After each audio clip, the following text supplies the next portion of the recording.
Hi YouTube und willkommen bei einem weiteren Legendenauftrag von Genshin Impact oder in Genshin Impact. Und zwar von Linnea Alkyon. Ich hoffe, ich spreche es richtig aus.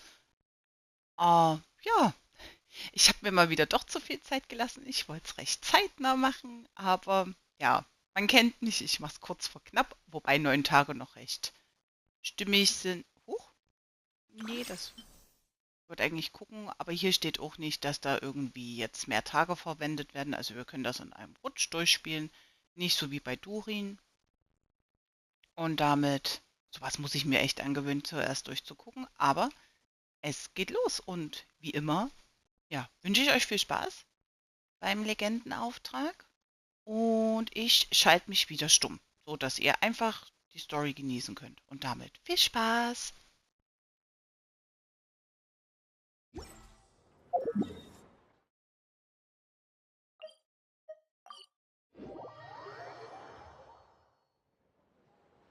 Ad Astra Abyssosque. How can the Adventurers Guild help you today? It's been a while since we last came to see you. Got any exciting commissions for us? Things have been rather quiet in Nodcry lately. The commissions currently on our books are all very routine. That being said, the Frostmoon Scions are preparing to host some sort of event. They've approached us with quite a number of requests for supplies. Apparently, it's going to be quite a large gathering. The Frostmoon Scions? Well, it can't be another moon prayer night. Do they have some other big festival that Paimon doesn't know about? I heard it's a friendly sparring competition for animal friends. Something called the Spirit Envoy Championship.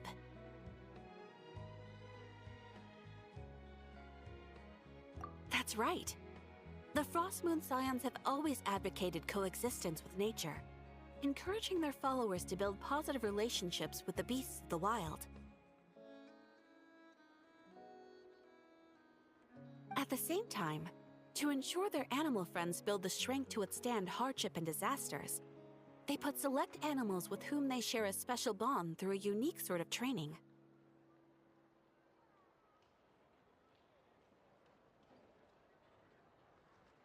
The Spirit Envoy Championship is designed to find the strongest human-animal pair by means of friendly sparring.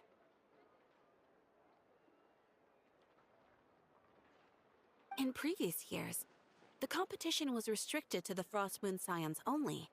But this year, participants from all over Teyvat are invited to join. I understand that the Frostmoon Scions have even prepared a generous prize for the winner. Ooh, does that mean we can join too?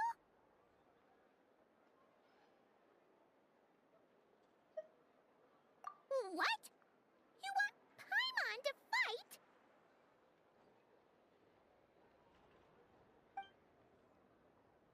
While you two certainly share a remarkably deep bond, I believe that would be against the rules.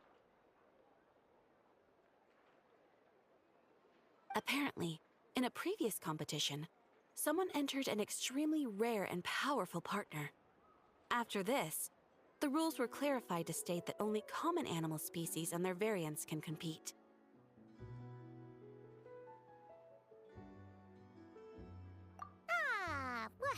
What a shame, huh? Paimon was totally looking forward to making a super cool entrance and then... Paimon is the winner! Sucks that the rules got in the way. Looks like Paimon won't get a chance to show off her skills. Unlike, all those other times.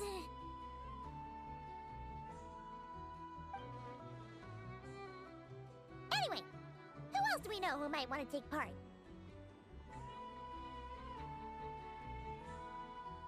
If you're unsure of what to do, why not ask one of our advisors for help?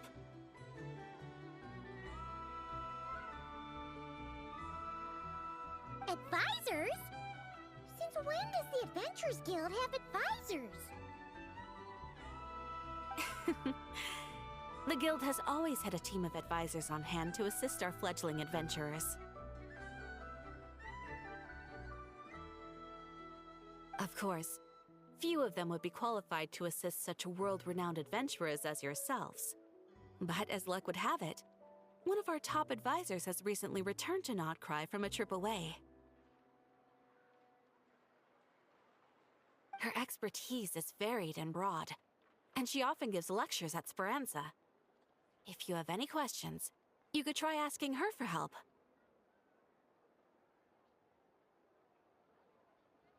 She sounds impressive.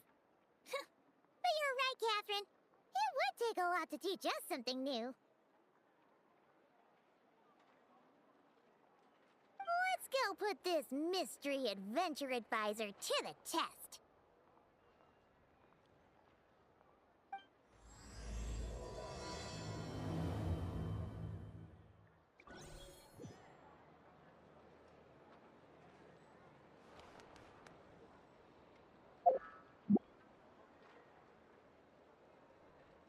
Okay, ich muss leider kurz einen Cut setzen. Wir sehen uns gleich wieder.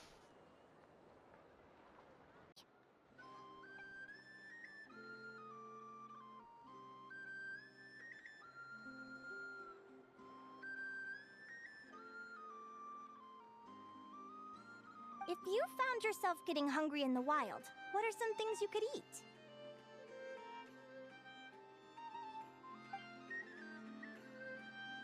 That's easy. Lacca berries, midsummer berries. There's loads of options. Correct! 10 points to you!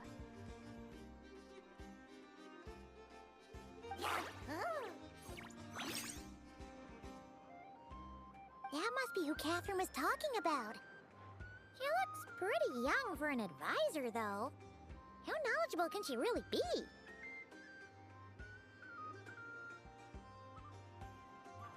But there are plenty of places where berries don't grow, right? What should we be looking for in those places, Miss Linnea?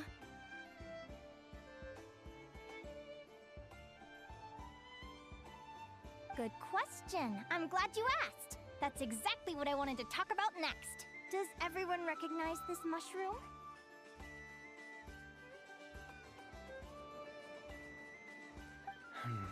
Based on the color...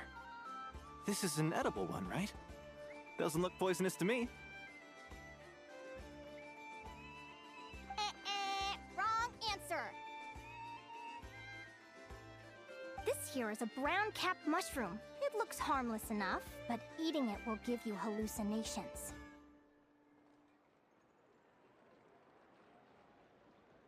An unsuspecting adventurer once used a handful of these to make a pot of mushroom soup. Next thing you know, he was trying to foxtrot with the wild hunt. Luckily, he was spotted by a fisherman passing by who managed to save his life. But it was a close call.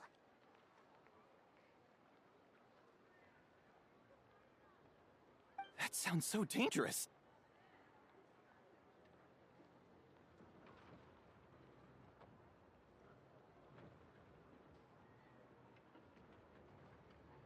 You bet! Adventuring in the wild is no joke. All right, on to the next. Does anyone recognize this plant? Can you tell me if it's edible? Isn't that a winter ice leaf? They say that the King of Winter Isley and the King of Midsummer Oak are sworn enemies. If midsummer berries are sweet and delicious, I guess winter Isley leaves must be horribly bitter.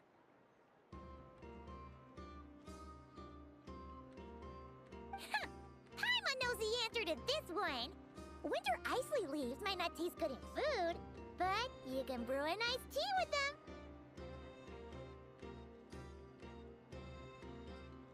Huh.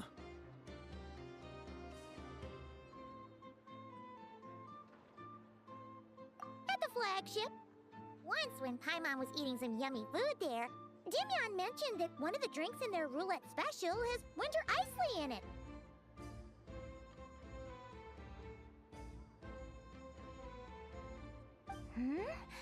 Who are... looks like we have an expert attending our Q&A session today. Well, I hope you're ready for the next question.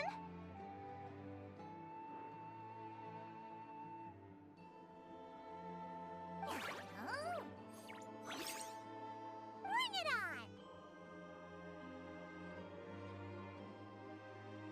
Every adventurer knows to pack a compass and a map before heading into the wilderness. But where would you go to buy these things?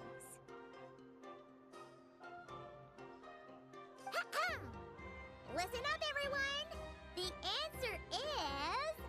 the Adventurers Guild! Oh, really? But I hear Mimas Brunner Books sells them too, and at a very low price.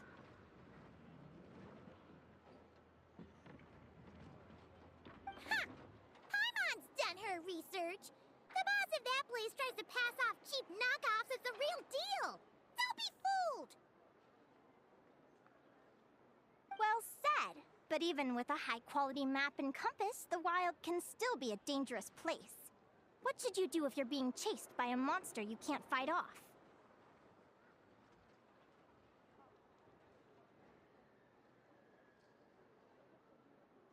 Correct! Although the Ratniki's main duty is to deal with the wild hunt, you can always ask them for help if you run into serious trouble.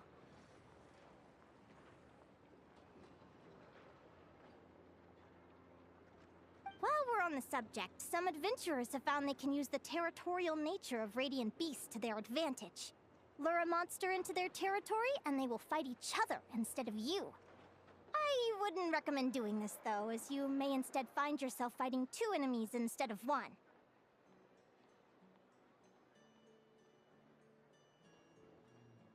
Final question. This is an important one. Which place in Notcry is an absolute must-visit for travelers from abroad?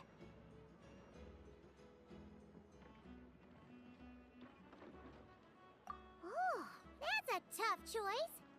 There's the Frostmoon Enclave, Star Sand Shoal, Blue Amber Lake. They're all so pretty. Then there's the Voynich Guild, the flagship, and so many other shops worth visiting.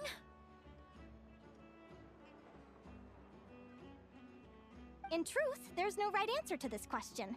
But if you ask me, the place most worth visiting is right here, Speranza.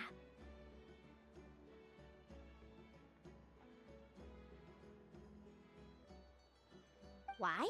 Simple. This was once my home. So this final question was more like a little bit of shameless self-promotion.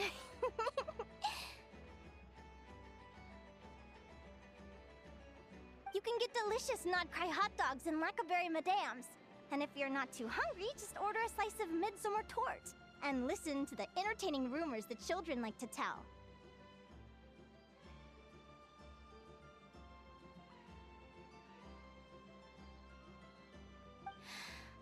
That's it for today's lecture. Tomorrow, I'll be heading to the Frostmoon Enclave to take part in a competition. If you have any questions, you can ask at the Adventurers Guild, where the other advisors will be happy to help.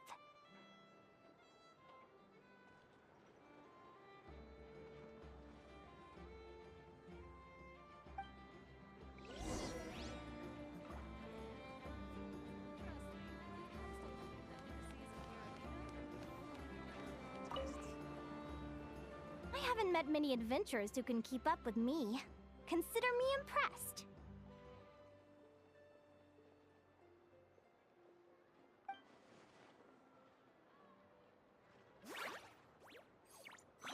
Likewise! You really know your stuff. You're everything Paimon would expect from an Adventurers Guild advisor. Huh?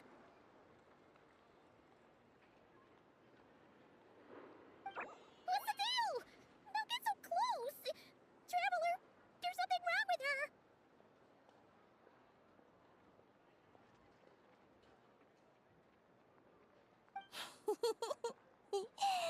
Actually, I was going to ask. Your little friend is so clever and cute. I love how she flies around, too. Can I pet her? Whoa! Stay back!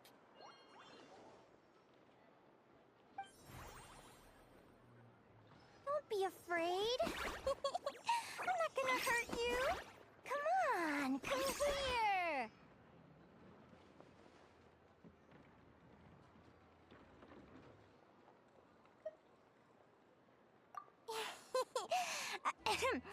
I'm sorry. I got a little bit carried away again. My name's Linnea. I'm an advisor working for the Adventurers Guild. And I promise you, I am not some sort of weirdo. Let me make it up to you. You want something to eat? Here, try some midsummer tort. It's delicious. Phew! You gave Paimon a fright. Paimon's never met someone so, how to put this? Enthusiastic as you.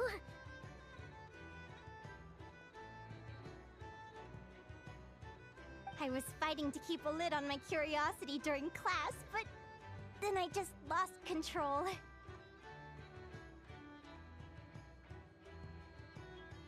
Anyway, let's get this back on track. Could you tell me your story? How did you two meet?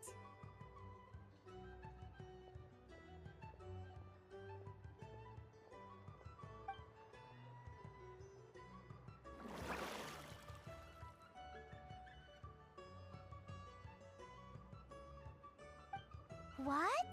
You fished this little cutie out of the sea? Can you tell me where? A visit to that beach is going right to the top of my bucket list.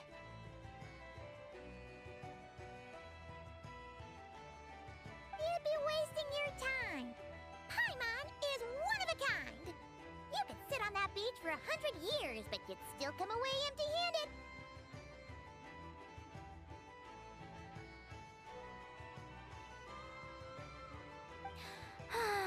Is that right?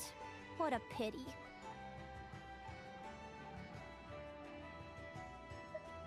Oh, right! Paimon almost forgot why we came here. We were thinking of taking part in the Spirit Envoy Championship ourselves. Catherine said you could give us some pointers. Let Paimon guess.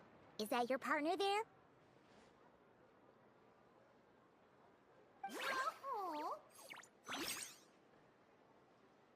Yep, her name is Lumi. She's my trusty assistant. Hey there! Yahoo! Have you two ever ventured north of Notcry? Not yet. Wait, so you're saying Lumi comes from the northern tundra?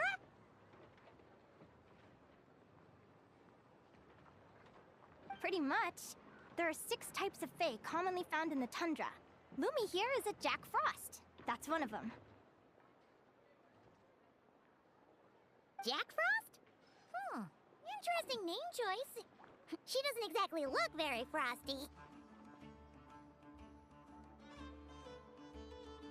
An excellent observation. In fact, Lumi is no ordinary Jack Frost. She's a special one. The first time I met her, she was wearing this weird cardboard outfit with ugly splotches of paint on it, as if she was trying to disguise herself as a regular Jack Frost.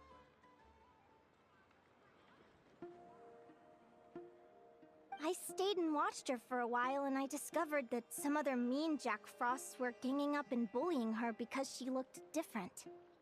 They stole all the food she'd gathered and kicked her out of her sleeping spot.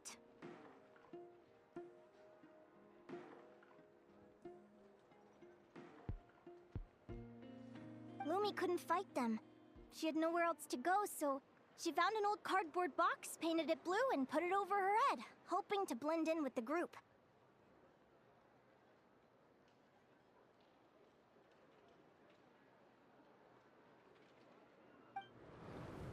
Whenever she was discovered, she'd get beaten up, and the rest of the time she lived in constant fear. Until one day, seeking shelter from the rain, she clung to me and wouldn't let go. We've been partners ever since.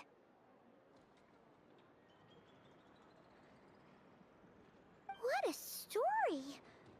Oh, poor Lumi. Sounds like she's had a tough time.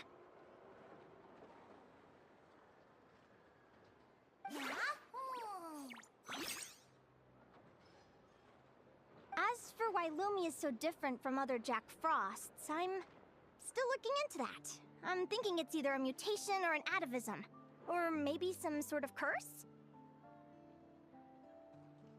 Hopefully I'll find the answer one day. But either way, we're best friends for life. Nothing can change the special bond between us. Speaking of which, given how long it can take to build a strong bond with another creature, if you're serious about entering the competition, my advice is to pick an animal friend that you're already pretty close with. Otherwise, the odds are gonna be stacked against you. An animal friend I'm close with, huh? Actually, we're kind of spoiled for choice on this one. Who do you think would be the best fit?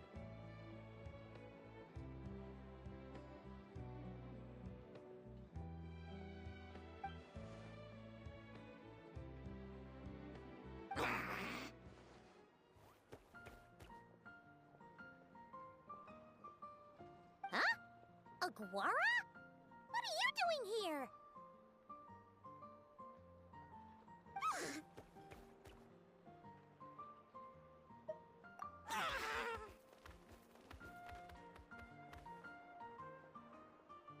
Oh, neat! A Notlanese Tapetlosaur! Oh, he's so small and cute! He seems to really like you guys. I'm sure he'll make a great partner. Huh?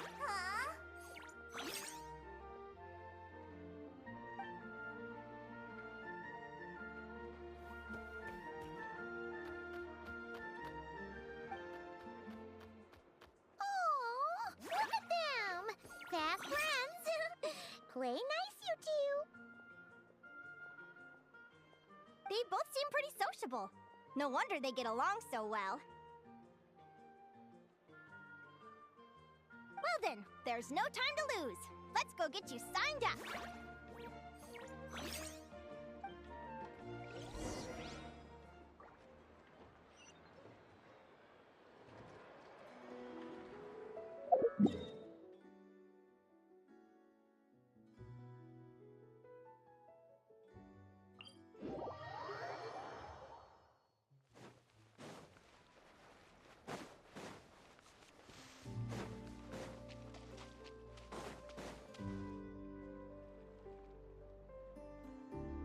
Whoa!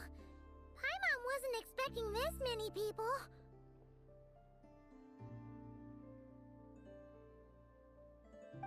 Traveler, Paimon! What a nice surprise!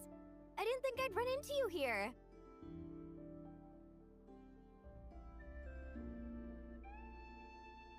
Oh, and Professor Linnea is here too! Are you guys here for the competition as well?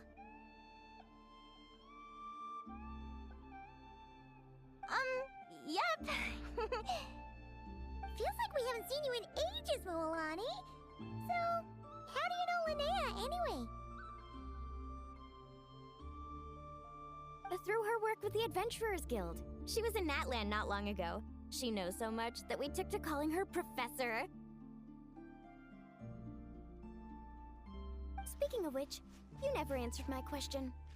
If a Caholosaurus and a Kookasaurus got together, would their babies be able to fly in the sky and dive underwater? 'Cause that would make a pretty awesome saurian companion. That's almost certainly impossible. They're completely different species. Ah, well, that's too bad. Hear that, Mamala? Guess I can't do any matchmaking for you in the Flower Feather Clan after all.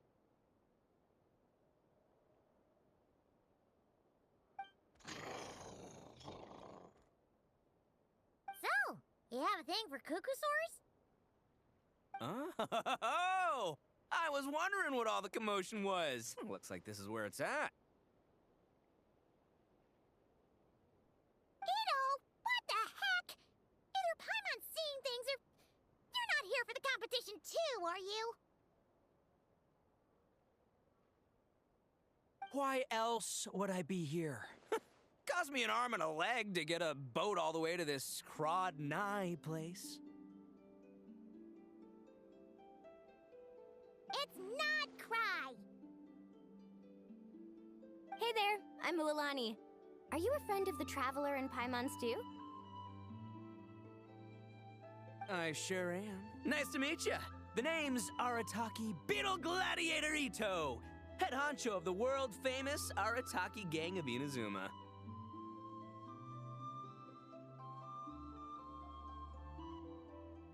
That's quite a mouthful.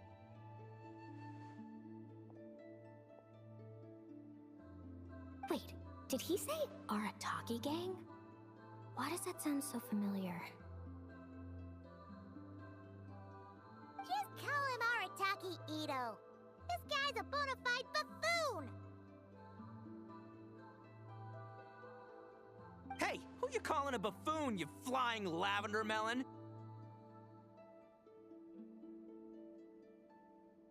Flying lavender melon. Wait, so you're some sort of mutated lavender melon? You don't look like a melon. Paimon's not a mutated melon, or any kind of melon. How could a melon be this cute?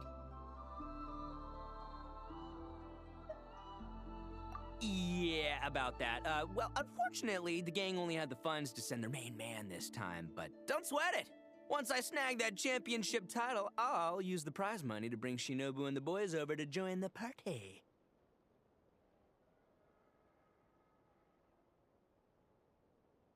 Shinobu. Oh! I remember now. Kuki Shinobu, right? She's mentioned the Arataki gang before. Huh? No way! You've met my deputy? She stopped by the Flower Feather clan recently to take the flying trial. Chaska said she was a natural.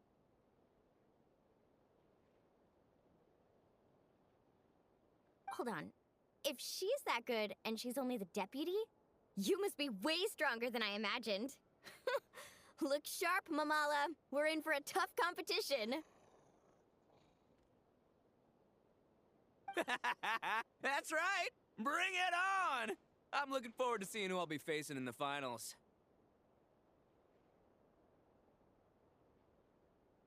Word is that the early birds get the best draws. You snooze, you lose. Laters, compadres! Wait, is he serious? Mamala, we'd better hurry. No, that's complete nonsense. Shall we?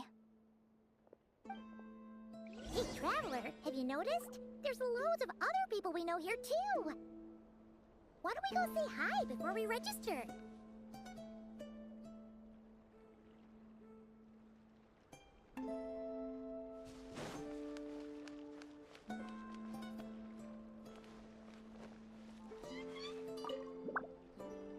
Yehoda! Here for the competition? Yehoda? Ahem. I'll have you know it's Champion Yehoda. Don't you know? This isn't my first Spirit Envoy Championship. Uh-huh. I took part in the last one. And not just that, I only went and won the entire competition. It was very heroic. Although, there were nowhere near as many contestants then. Oh, why did so many people have to show up this time? How am I gonna keep my title now?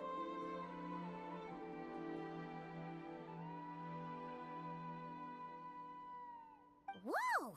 That's amazing! We'll definitely have to learn a thing or two from you.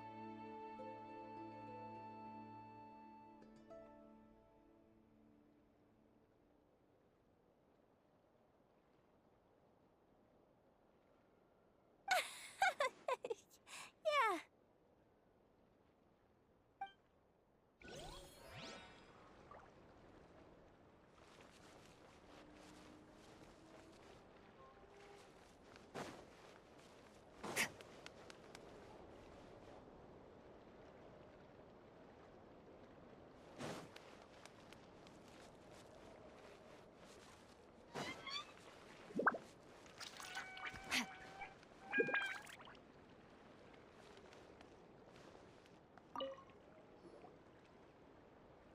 Thank you all for signing up for the Spirit Envoy Championship.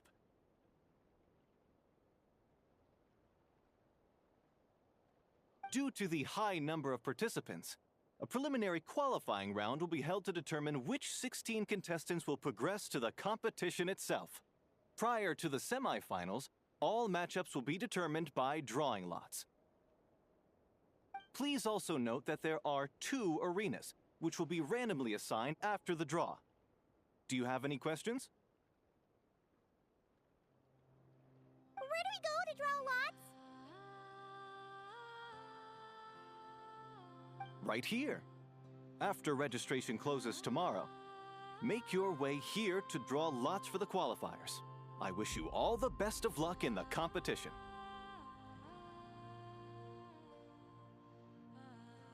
Lumi, Hagwara, how you doing? Nervous?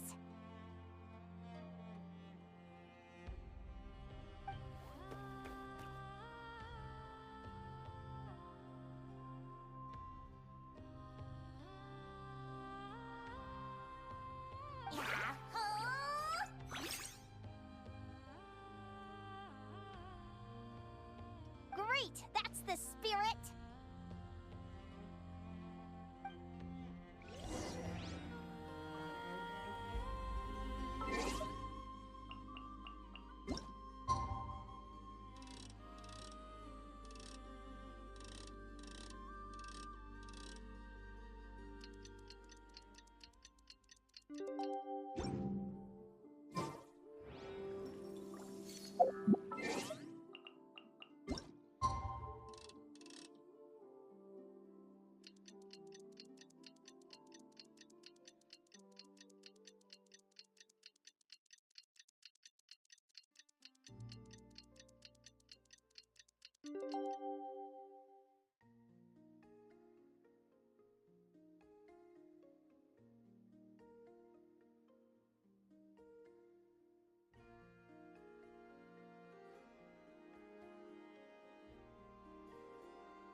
Who do you think our first opponent is gonna be?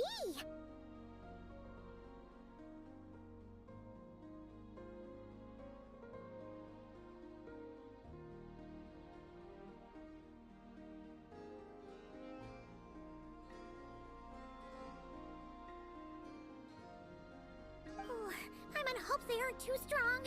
Aguara might need some time to ease into it.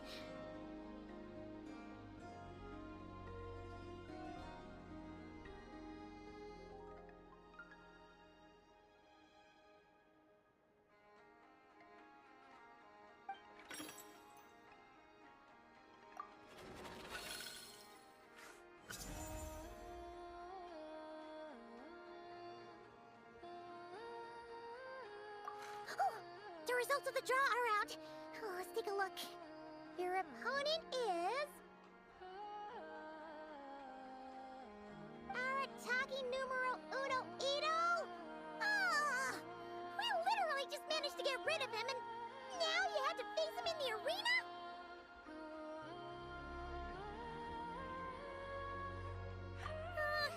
Well, either way, it never pays to underestimate your opponent, okay? This is your first match, so be sure to make it count.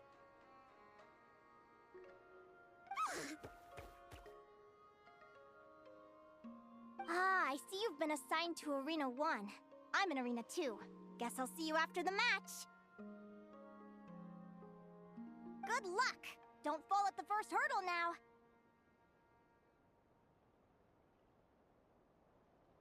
We won't! Good luck to you and Lumi, too!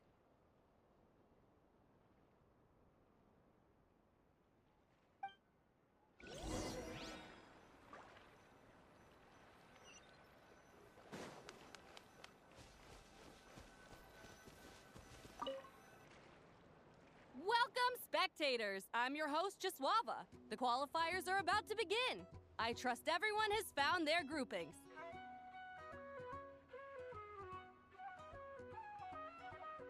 The contestants for this match are the Traveler and his partner, Aguara, versus Arataki numero uno Ito and his partner, Crimson Staff.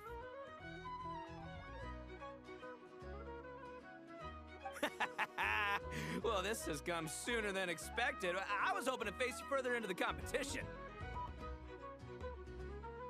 Go, Crimson Staff! You can do it, Aguara! You show that beetle who's boss!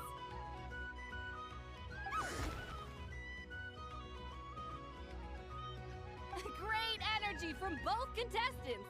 Now, without further ado, let the match commence.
Woo-hoo-hoo-hoo! You got some moves.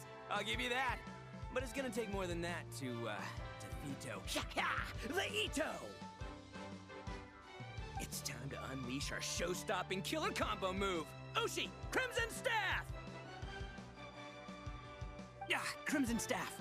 Look, I wanted to kit you out with mecha armor, but you need to bulk up first. That's why we gotta take on these tough opponents to get you strong.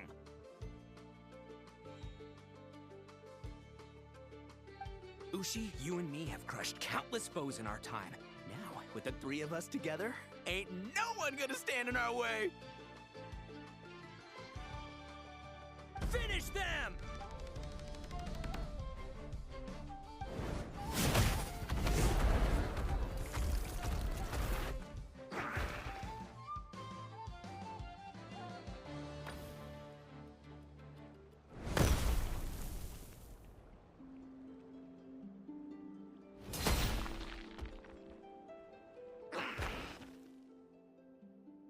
Stop the match.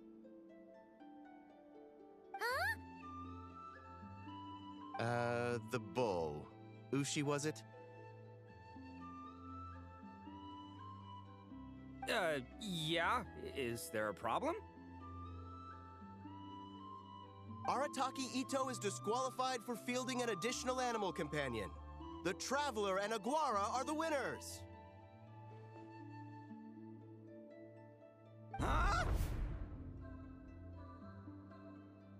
It's one animal per contestant. That's the rule.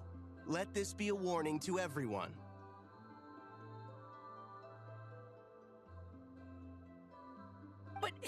But me, Crimson Staff, and Ushi are one. We should only count as one contestant. Hey! What, oh, come on!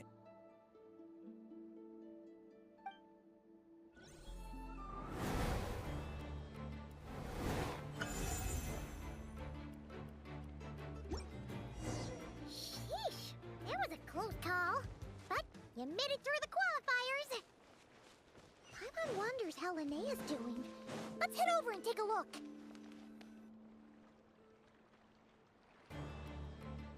Dodge left, Lumi!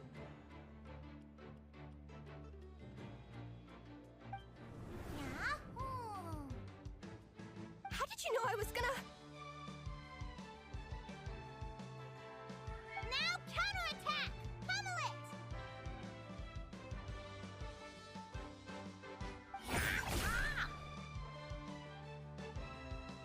Looking good! Let's do this! Ignorance really is bliss, isn't it, Linnea? But it won't last forever.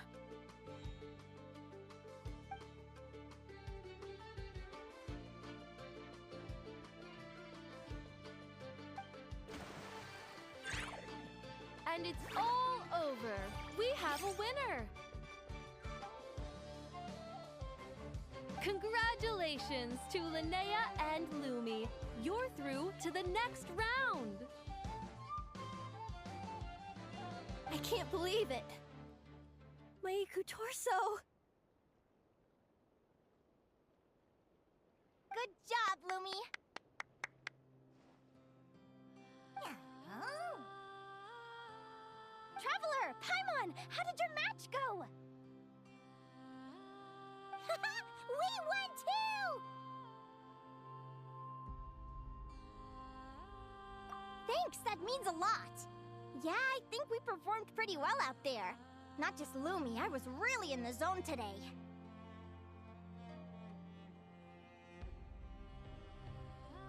I don't know how to explain it, but sometimes it feels like I can predict my opponent's next move.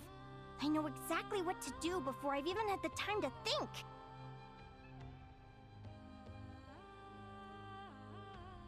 It's almost like I enter a different state of mind. It comes and goes, but it started after I met Lumi in the tundra. Anyway, congrats to both of us on getting through the qualifiers!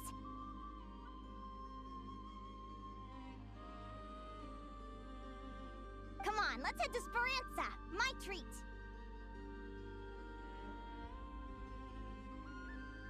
Hooray!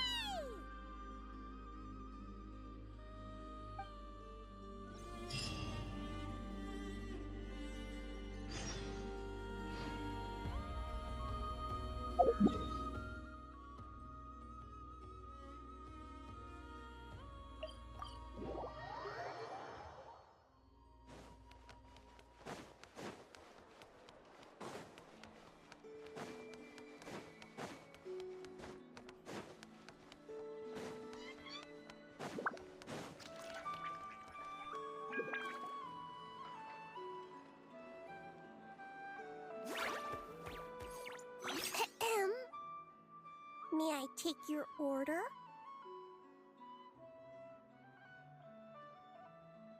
Turns out I'm treating a friend today, so I'd like to order the finest dish in the house. Oh, I take it you're referring to our secret menu?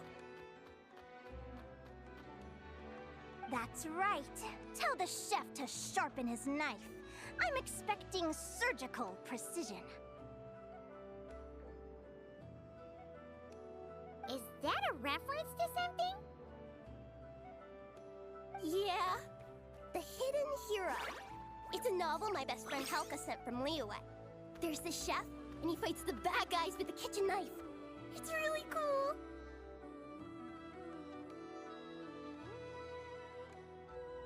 It's her favorite part of the book. She's always nagging Linnea to act it out with her.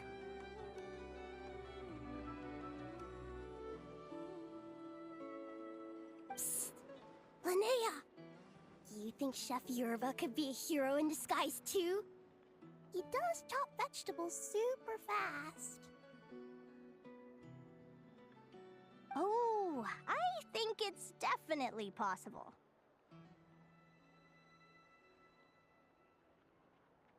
Not a chance, I'm afraid. Evening, everyone. What can I get you?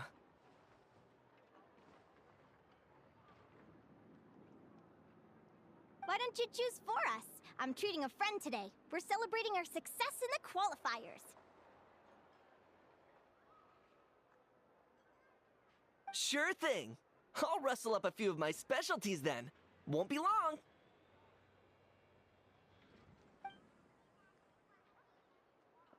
Hello? I'm ready to order. Be right there. I gotta go. Let's play again soon, Linnea.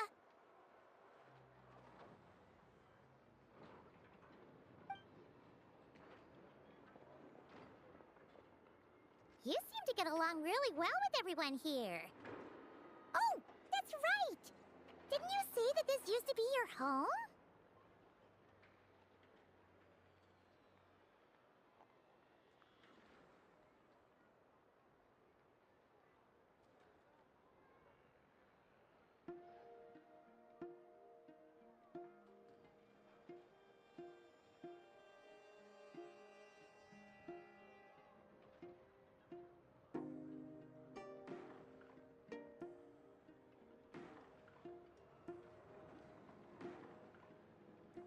Yes. After my parents departed, I came to live here with my friends in the conch gang.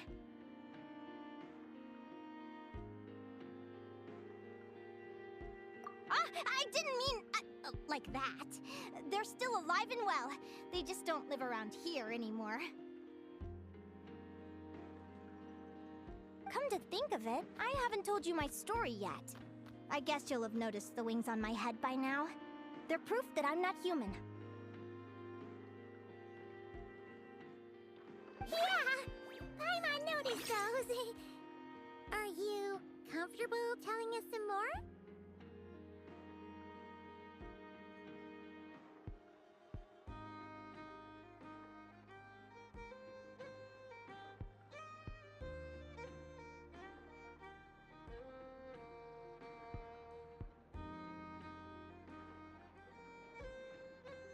Sure. Well, it's a story that starts a long, long time ago. When I was just a kid, my wings were barely noticeable. They looked just like two little cowlicks.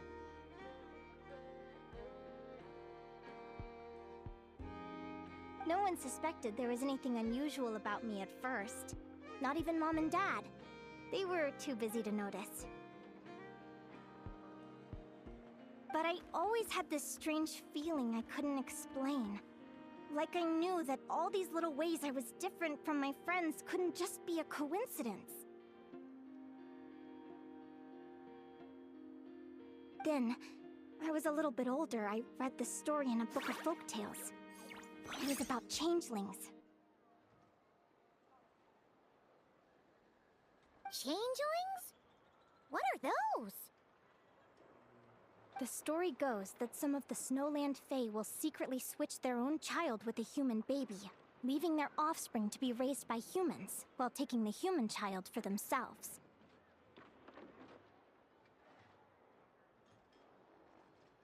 I know, right? The way the stories are written, it sounds like something parents make up to scare naughty kids. If you don't behave, the Fae will take you away and leave a better-behaved child in your place. It's the sort of thing that starts as a warning and evolves into folklore over time. So, obviously, I didn't take it seriously at first. But then as I grew older, I started exhibiting more and more Fae-like traits.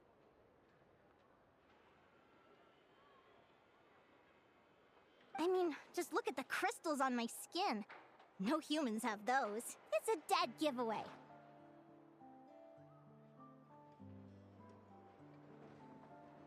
So, you're really a changeling, huh? Did you tell your mom and dad?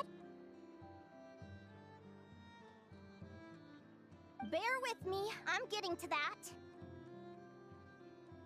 At first, I wanted to hide it from them, but eventually I plucked up the courage to tell them. I figured, even when we're scared and uncertain, it's important to face the truth head on.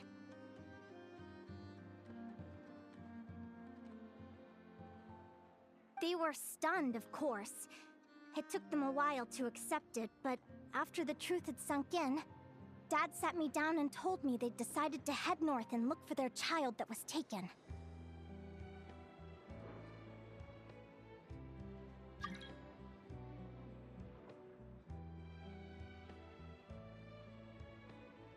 They're really good people, though. Not only did they raise me for all those years, but they left me some money in case of emergencies.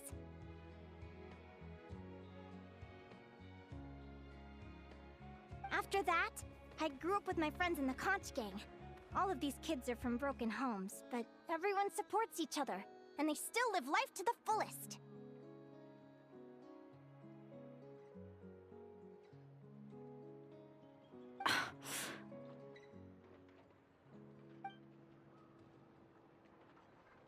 Food's ready! Talking about old times again? Yeah, it just sort of came up in conversation. Whoa, what's all this? You've cooked up a real feast, Yerva. Well, you did say you were treating a friend. Besides, only the best for our old boss. Old boss? Linnea was your boss?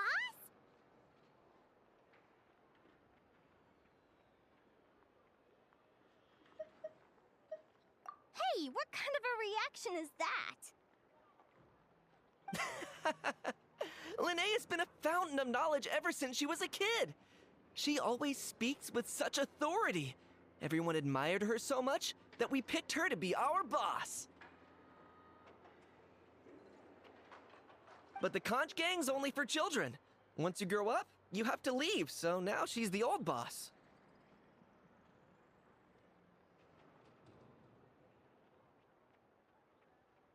I've always found the logic behind that title to be a little flawed. I mean, what happens when the others grow up? Will I be the ex-old boss? Surely it won't be long before I'm the previous former ex-old boss. We'll all be long gone from the conch gang by that point. As far as we're concerned, there's only one person that we'll ever think of as our old boss, and that's you.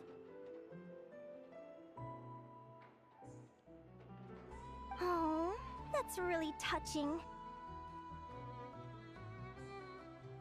Well, if it means that much, maybe you could leave a 2,000 more a tip? Much appreciated. Miko's birthday is coming up, so we're pooling our money to get him some new clothes.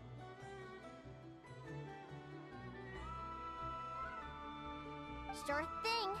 I'll go one better and give you 3,000. But just this once, all right? I have my own stuff to save for. Oh, what are you saving up for, Linnea?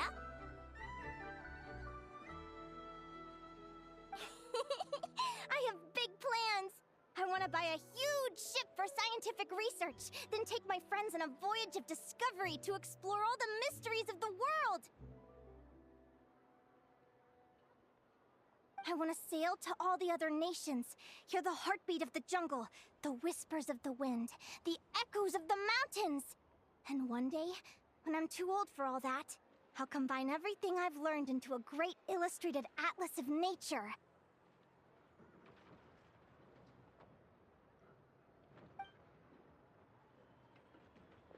Of course, there are other questions I hope to get answers to along the way. Like, what exactly Lumi is and where my birth parents are.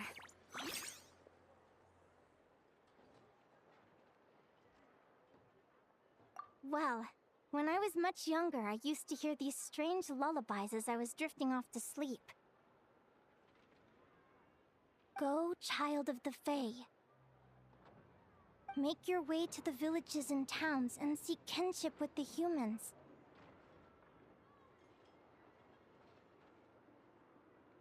The world of the Fae is rife with a sorrow you do not understand.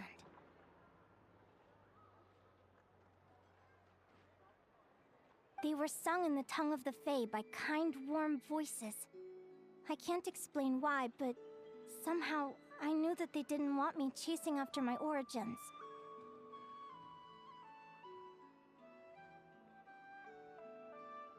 Still, I did visit the tundra once when I was a little older to see if I could find out anything about them. But just being there made me feel uncomfortable. Every instinct was telling me to leave. It's odd. That place is supposed to be my home, but it feels like I'm unwelcome there. Could it simply be because I'm a bird fae, so I prefer a warmer climate?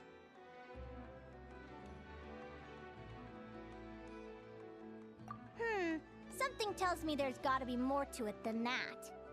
The less I know about something, the more curious I am.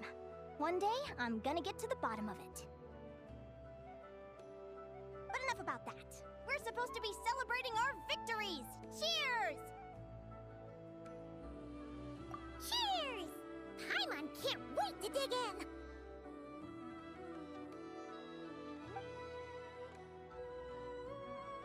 I'm stuffed. How about you guys? Yep. Paimon's fit to burst. Let's see. It's a little early to hit the hay. How about we get Aguara and Lumi to try a little sparring practice? The opponents are only gonna get tougher from here. Yahoo!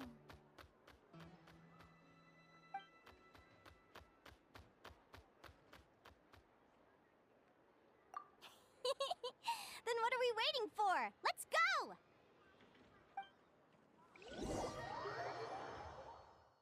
They're very evenly matched. It's strange. When I was battling you, I couldn't seem to get into the zone. I had no way to predict your next move.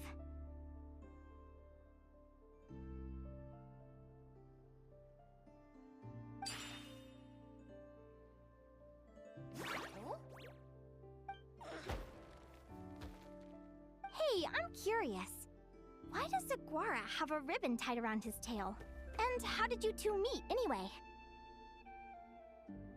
Now that's a long story.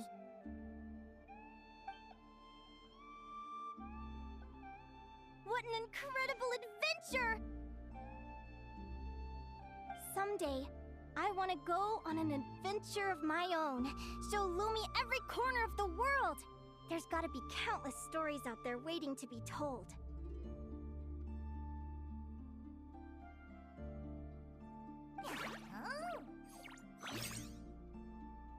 You're excited too, huh, Lumi? But most importantly, we have to figure out who you are and where you came from. Then we can track down others just like you.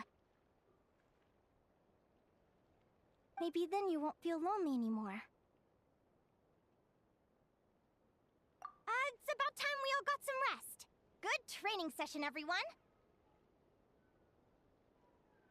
I'll see you at the arena tomorrow. Oh, we'll have to draw lots again, won't we? Hopefully we don't end up facing each other this early in the competition. Wait, no!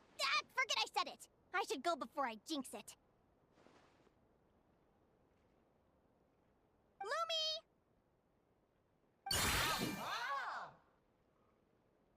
See you tomorrow. Thanks for dinner. You're welcome! Bye!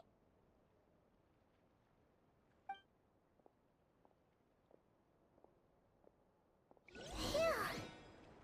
Let's head back to the flagship and get some sleep. Paimon's eyes are starting to droop.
Oh, that name sounds familiar.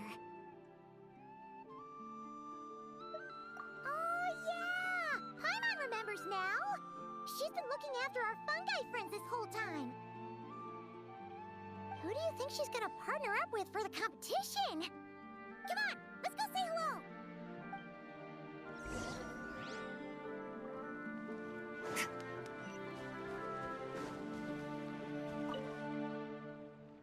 Welcome, one and all. The round of 16 is about to begin.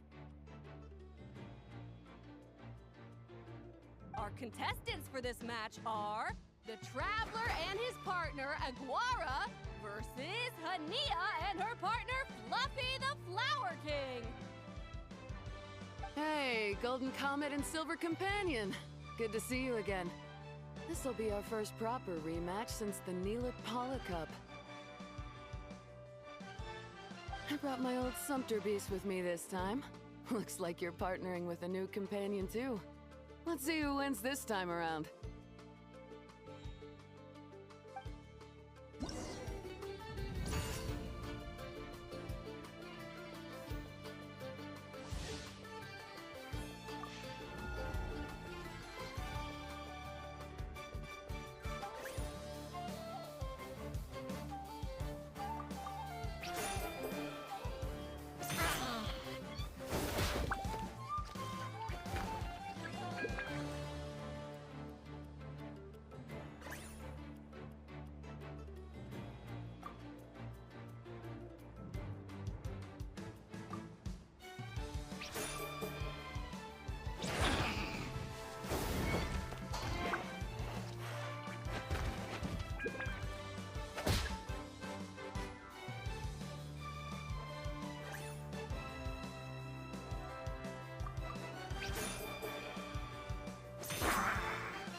You're even tougher than last time. But you know what? Sumpter beasts are renowned for their endurance.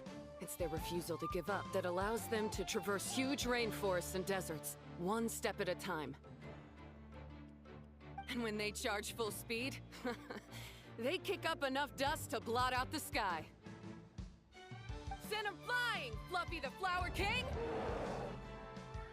Watch out!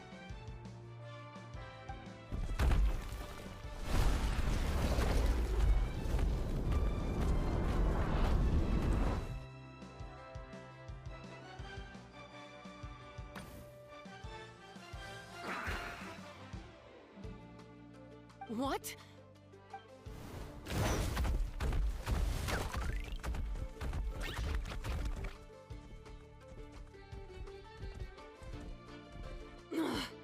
Looks like this isn't gonna work. Contestants, please have your animal companions return to the arena immediately, or you'll both be disqualified. Oh no! Come back, Fluffy!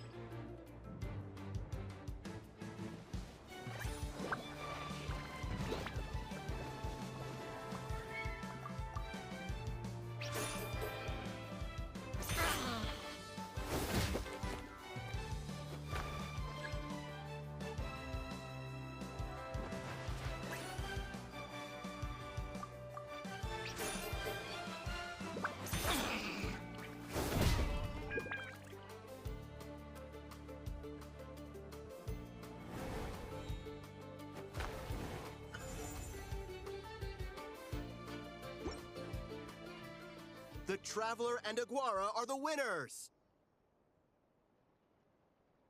Oh, what a shame. We were so close. Even with a new partner, you're still as tough as they come. This was some bad luck running into you so early in the competition. Well, since you defeated me, you better go all the way like in the Nila Paula Cup. I can handle losing, but only to a champion. So you go show him who's boss. All right, we're through to the quarterfinals. Let's go see who our next opponent is.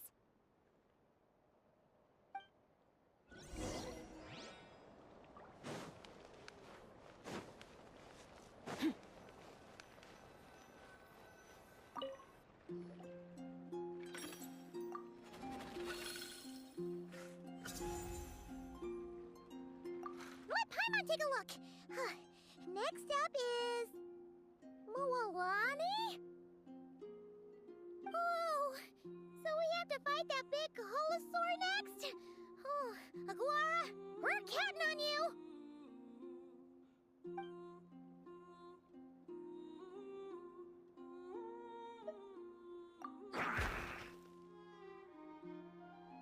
Hey, Paimon noticed something when we were drawing lots. Most of the contestants have given their animal companion a cool title. Shall we come up with one for Aguara, too?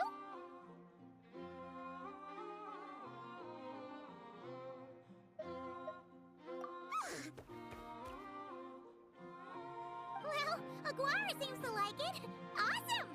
Okay, let's head to the next match.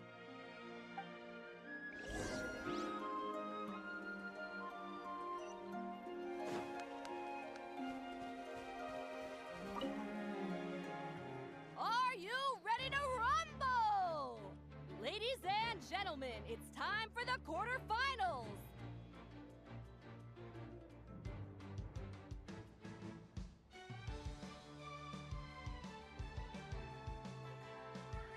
After a fierce competition so far, we're left with the creme de la creme of the contestants. But who among them will advance to the semifinals? There's only one way to find out! Joining us to kick this round off, we have the Traveler and his partner, Aguara, versus Mualani and her partner, Mamala. How you feeling today, Mamala?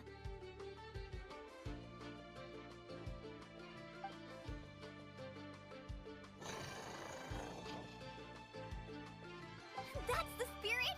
Now let's get out there and show these not-cry folks what the people of the Springs are all about!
What a tough cookie! I thought this would be way easier. Your little Saurian doesn't play around. All right, get up close and let's settle this. Jump, Mamala! Get out of the water!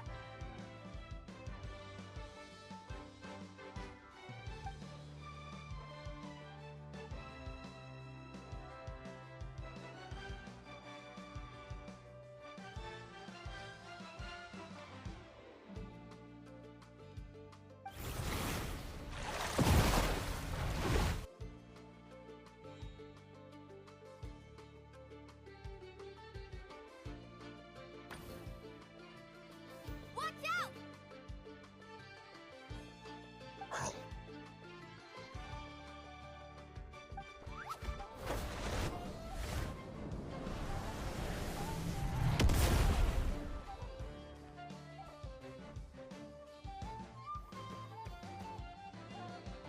You took advantage of Mamala's blind spot. Not bad.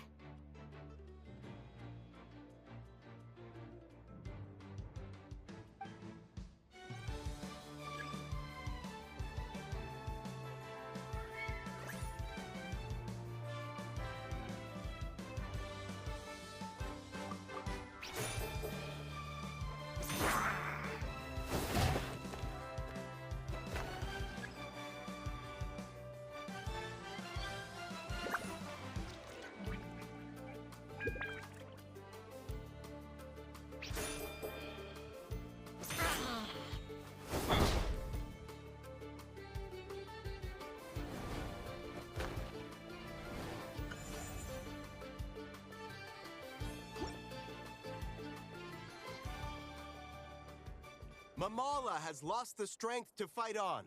The Traveler and Aguara are the winners! Seriously? There's no way I just lost. Gotta hand it to you, Aguara. You are seriously strong for your age. That was incredible.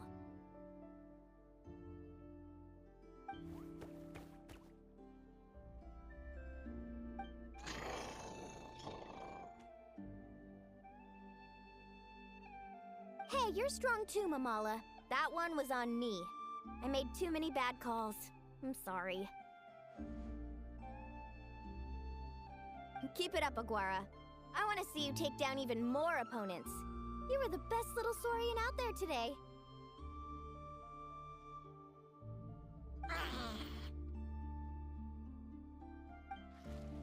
I'll leave you guys to it. Cheer up, Mamala. How about I take you for a tasty treat, huh? Wow!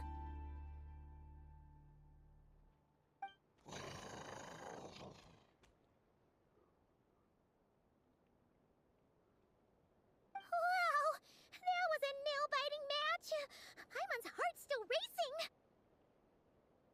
Anyway, Linnea will have finished her match by now too, right? Let's go see how she did! Linnea! It sure is! Wanna take a guess who won? Judging by the smile on your face, Paimon's pretty sure it was you. Correct! I was about to go watch the other matches. Care to join me? The next one's a pretty big deal.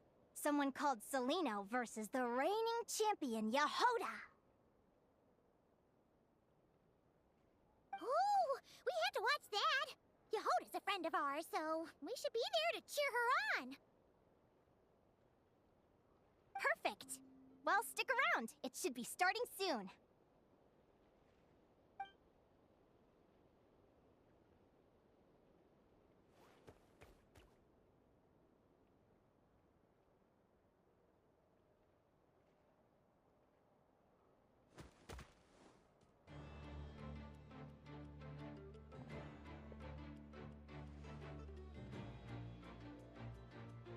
What the? Seleno's companion is a radiant blade horn? Those things are extremely hostile. How did you manage to tame it? Technically speaking, radiant blade horns are classed as monsters. But they are beasts of the wild, and they're not exactly uncommon. it's not against the rules, but still, it's gonna be a really hard one to beat. Go for it, Yehoda! You got this! Ignorance really is bliss, but it won't last forever.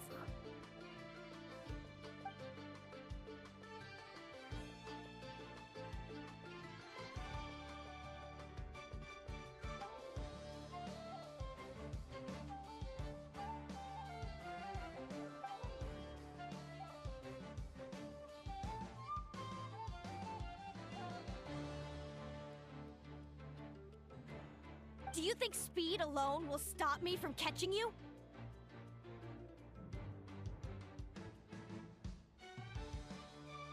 How about you run around and find out? Reed Miller the 13th. Run that thing ragged and then go in for the kill! Behind you, on the right.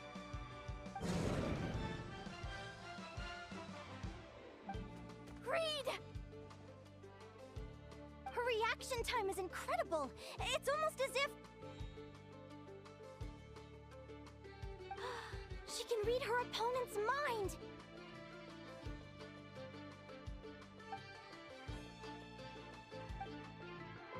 Dodge left, Lumi! Thanks, that means a lot. Yeah, I think we performed pretty well out there. Not just Lumi, I was really in the zone today.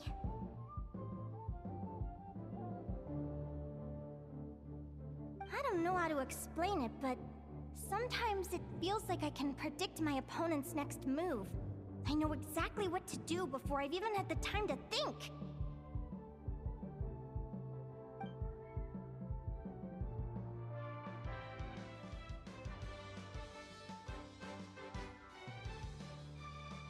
Keep it together, Reed!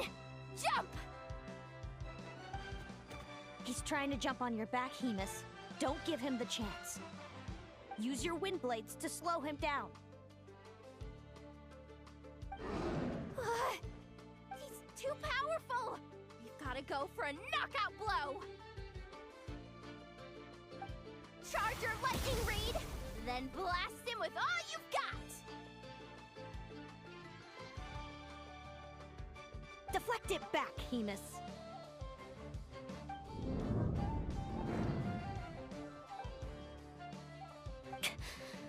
That was close, but the outcome is all that matters. Reed Miller the 13th has lost the strength to fight on. Celino and Hemus are the winners!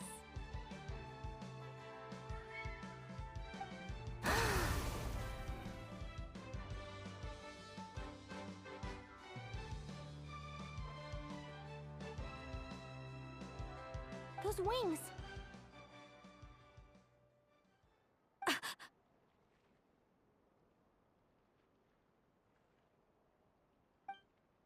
Wait! Who are you? And why do you...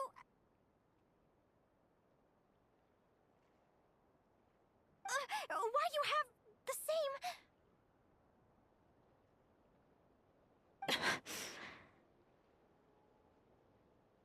I've been through this moment so many times in my head. Imagining you sharing the same pain I feel. I thought it would bring me joy, but I guess not. You're better off with the life you have, Linnea. The less you know, the better. My head! Don't go! Wait!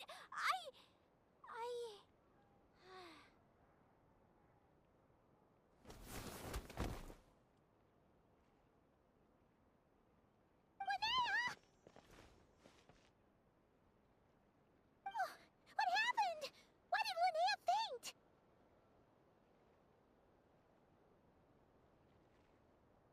Oh, we gotta find her somewhere to lie down! Quick! Hurry! What happened? I'll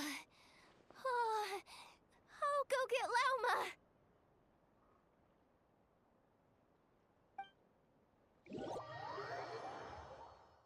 She's breathing normally. No obstruction of the airways. She just needs a little peace and quiet. Oh, that's a relief. Thanks, Llama. My pleasure. If she has any more trouble, just let me know.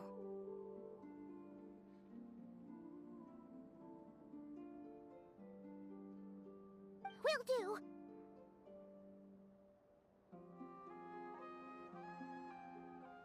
Oh, Linnea. Please wake up soon.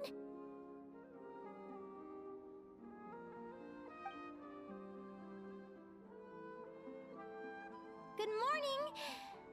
Huh? Where am I? Lumi? Lumi! How strange. Where could she be? I wonder how long I was out for. Well, I'd better take a look outside.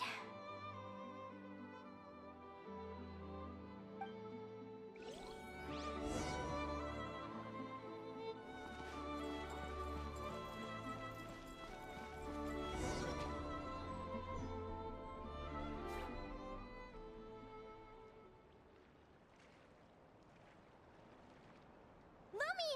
There you are! I've been looking all over for you. Come on, say something. Why do you look so anxious? Looks like our contestants and their partners are in position.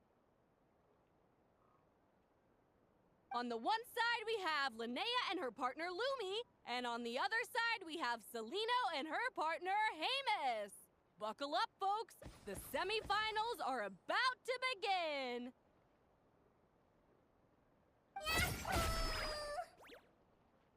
Wait, how is it the semifinals already?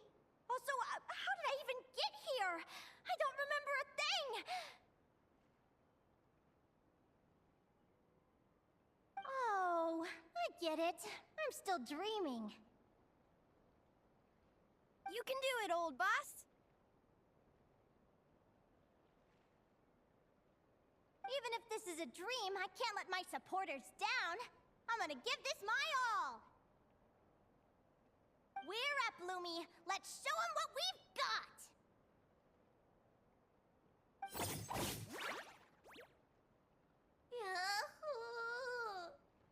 What a spectacular duel! But Lumi has lost the strength to fight on. Meaning, Celino and Hamus have earned their place in the final! Huh? What's going on? They're saying I lost already? This dream sucks! I want to wake up right now! I've heard that if you try really hard to open your eyes, you can force yourself awake.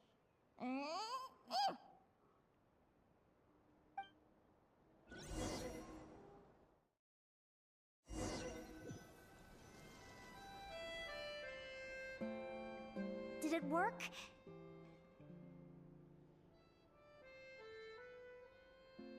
Guess not. Huh? Is dream me writing a diary?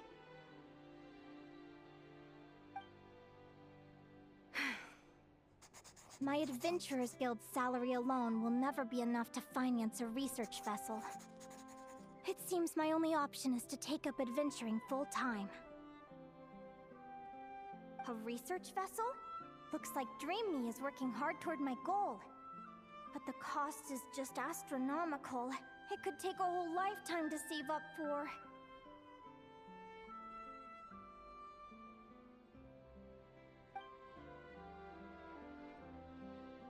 Day 1. Got beaten up by monsters.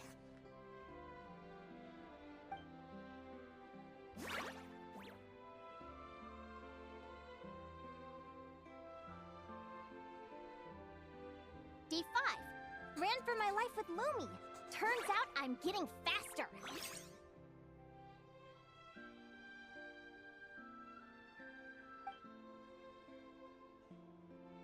Day 20. Asked a merchant about prices. Ships cost a fortune. But I can worry about that later. Right now, it's time for a proper meal. I'm starving.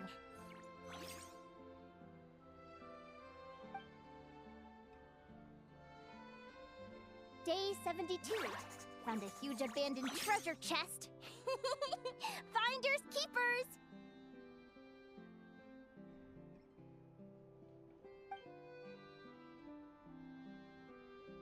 Happy adventure anniversary to me!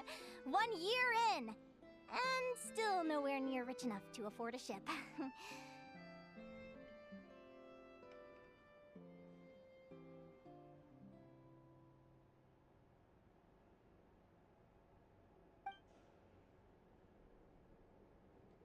Almost got scammed!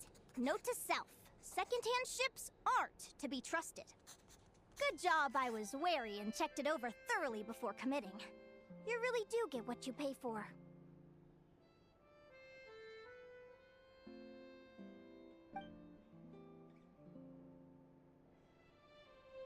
Finally beat that pesky thing. Hoping the materials I gathered recently will fetch a good price.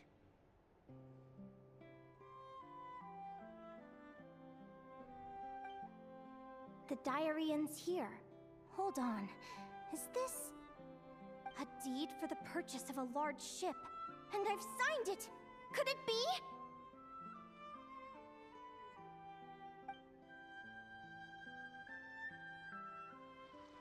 A dream come true!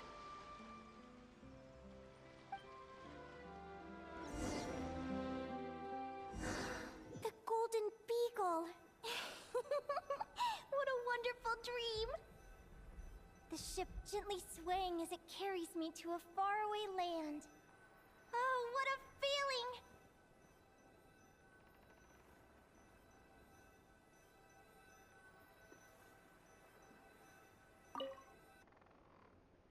Let me check the chart.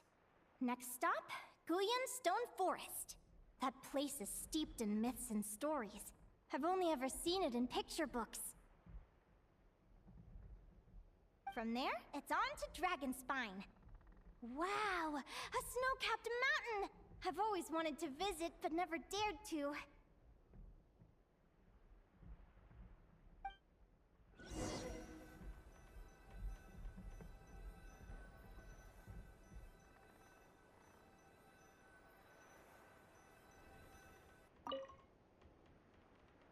What's this? Clearwater jade? Pretty sure this can only be found in Chinyu Vale. It's so beautiful. It looks like this ship has sailed to many places already. Makes sense. As soon as I buy my research vessel, I'll be off and away to voyage non-stop. Linnea! You've been really down the last couple of days. What's up? You're not seasick, are you? I've left your lunch by the door. Make sure to get some good rest once you've eaten. Coming!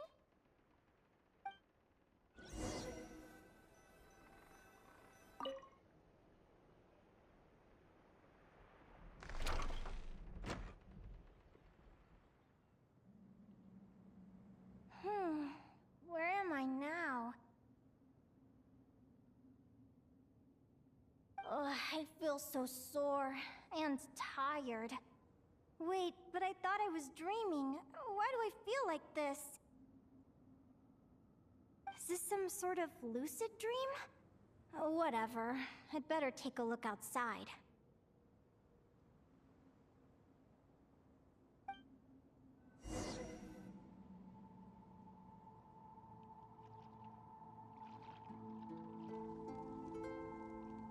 Clearwater jade. Didn't I see this on the ship just now? Why is it in pieces? And these books, how did they end up in this cave?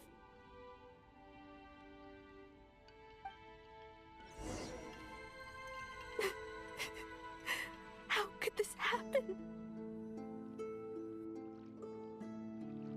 Lumi, why do you look so sad? Hey, Don't be scared. I'm right here, by your side.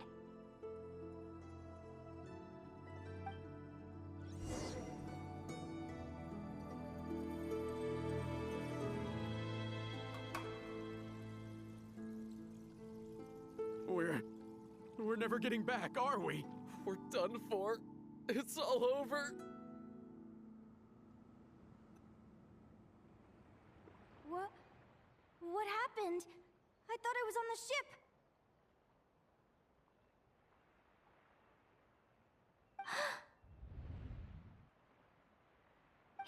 Is this the Golden Beagle?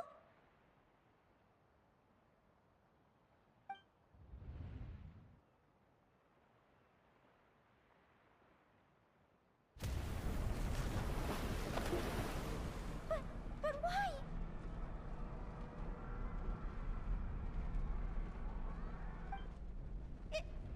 It's just a dream, though, right?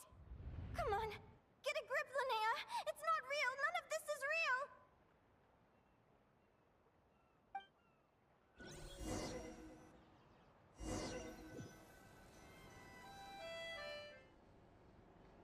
It's been many long years since the Golden Beagle sank. The diary again. How long is this terrible dream going to last?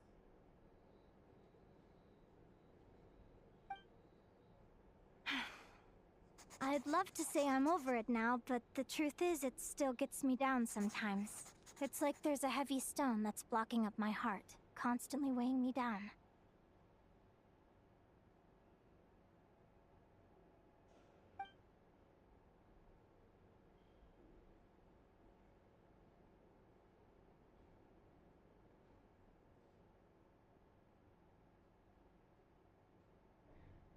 Maybe a walk in the courtyard will take my mind off things. Besides, my sister should be here soon. I can wait for her outside.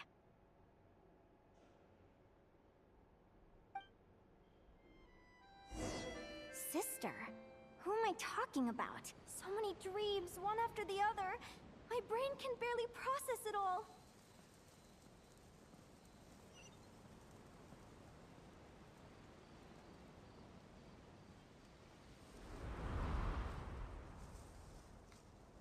Linnea! Huh? That voice sounds familiar. Over here. Did you get my letter, Linnea?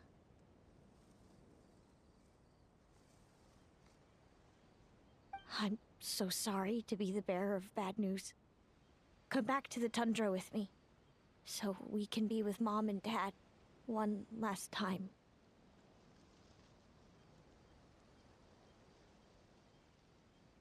Selena? She's my sister?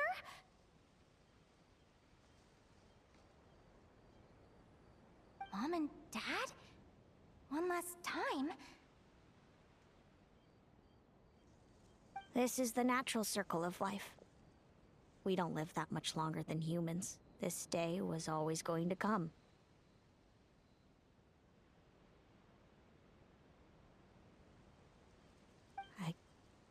I can't pretend I'm not sad.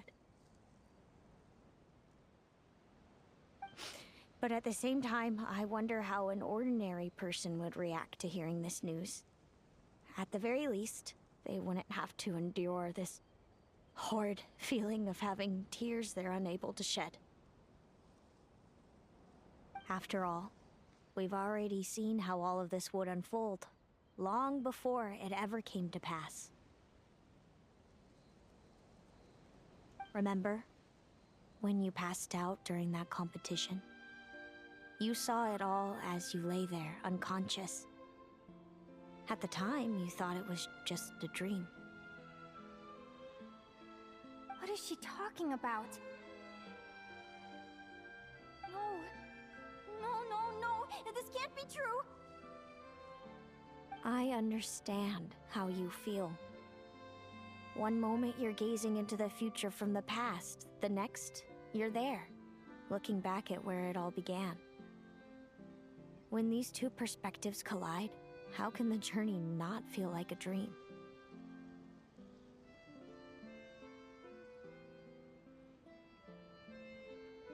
Time flies.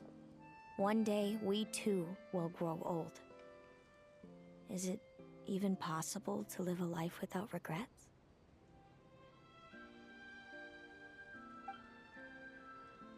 A long, long time ago, my friends and I talked about our dreams.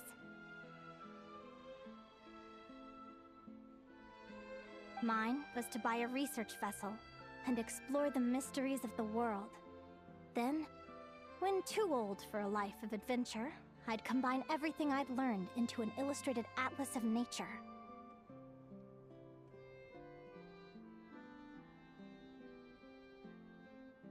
My entire life is recorded in these pages. Maybe one day, a long, long time from now, someone will open them and see that there are sections on the formation and evolution of certain creatures and environments that remain blank.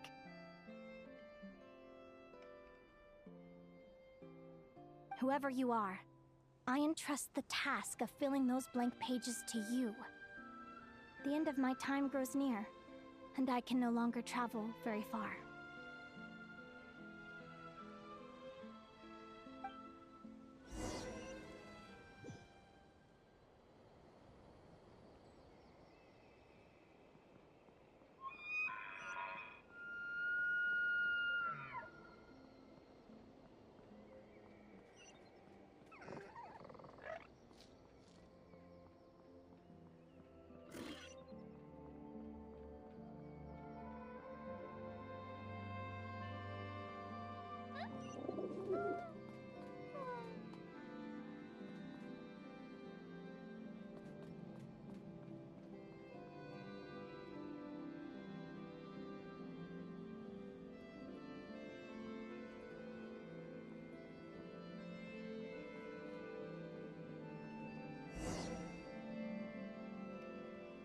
This feels like an illusion, yet at the same time, so real.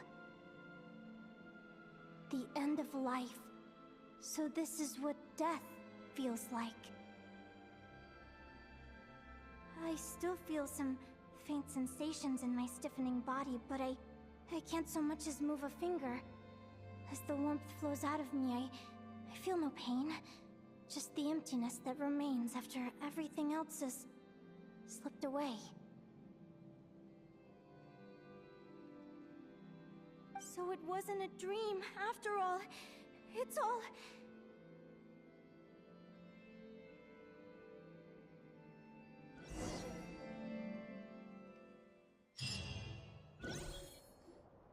Oh, Linnea, you're awake! Oh, you were out for a long time. You must be starving. Do you want something to eat?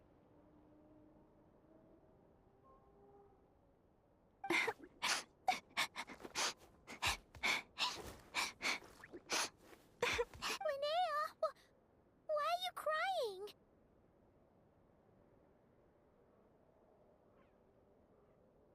What time is it?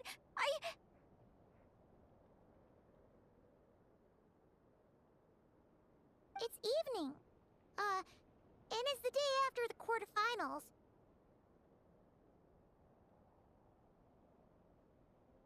We were watching the match between Celino and Yehoda when you ran over and grabbed Celino's arm.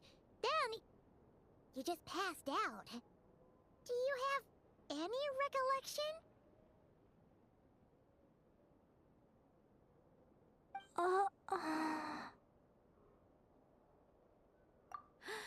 So many things came flooding into my head, one after another. The end of the competition, things from my future. Even the very end of my life, when I finally had to bid farewell to the world. Some moments were joyful, others painful. All of it felt so real. I don't know how to describe it, but it was terrifying.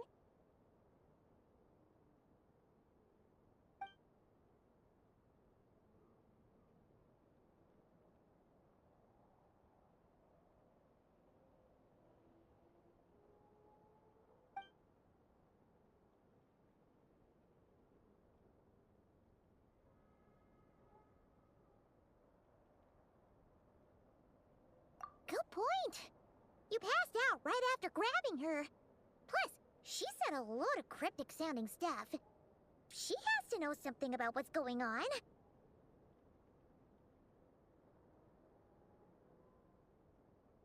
Still, is it really a good idea to go looking for her? What if the same thing happens again?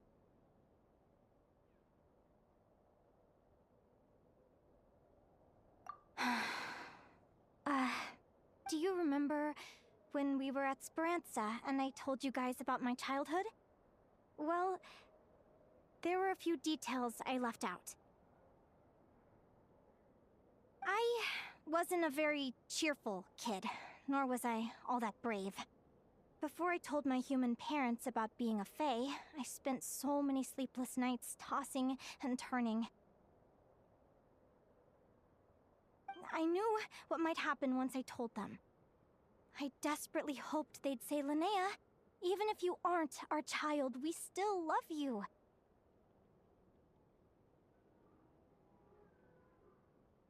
But I knew that was impossible.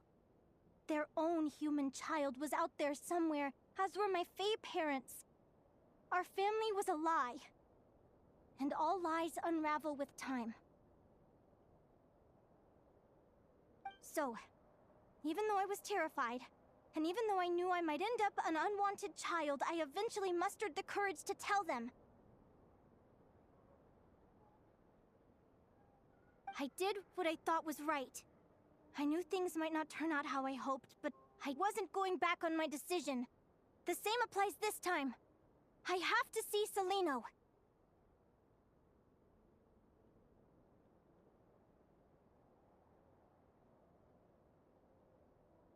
Oh, Linnea. I'm now realizing that I have no idea where she is. Oh, don't tell me I have to wait until the next round of the competition. Huh? Aguara, do you know where Celino is?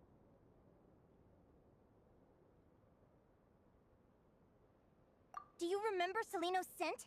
That's amazing! You're the best, Aggie!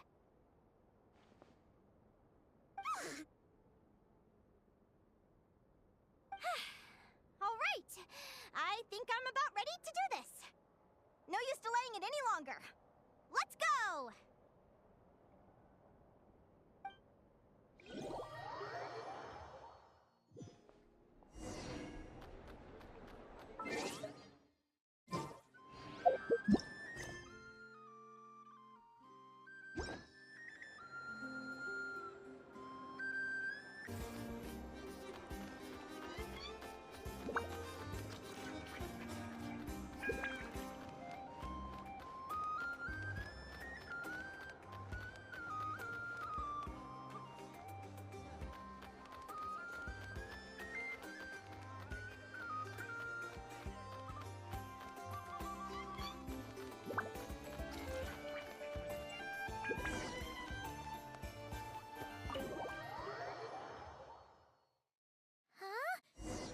Flagship?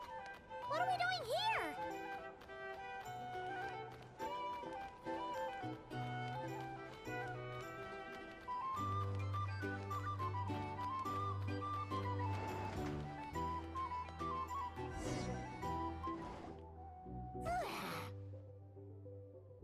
After all that, Celino's staying in the room right next to ours?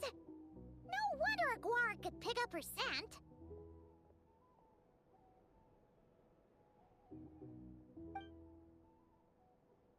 Is anyone there?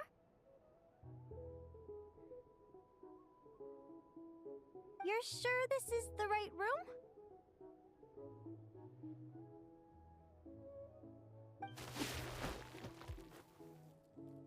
Celino, I know you're in there. Please, I need to talk to you.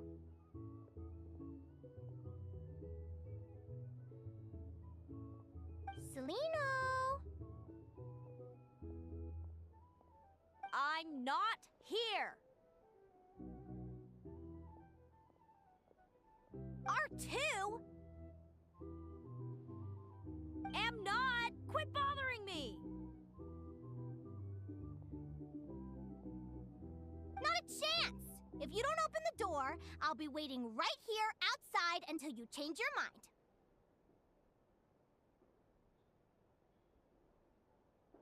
I have so many questions to ask you. Can you at least answer this one? Who are you to me? Are you my sister?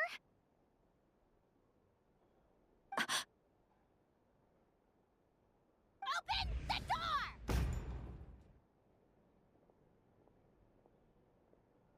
All right. Stop yelling.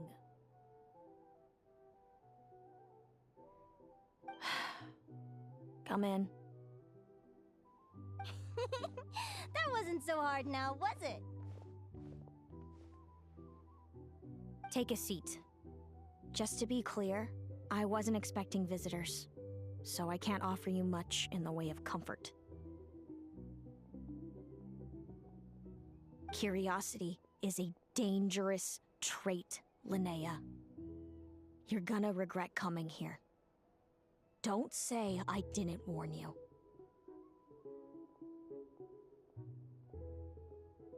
You sure about that? Because if I hadn't come here, I'd be regretting it already.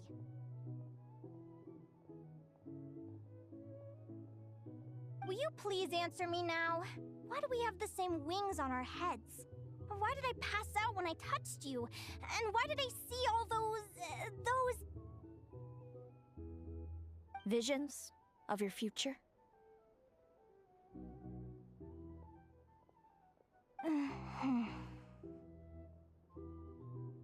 So, it wasn't a dream after all. Of course not. Linnea, you're an avid student of the natural world. Surely you're aware of the 6 most common types of fae? The Vila, Domovoy, Leshy, Volkodlok, Snegovik, and Jack Frosts. Right. Well, there are many less common varieties too. The legendary lantern fae, the sirens with their lilting songs, and us, the augury birds. We foretell both disaster and delight, gazing upon the past dawn and future night. Others fear and revere our might, while we alone detest our plight.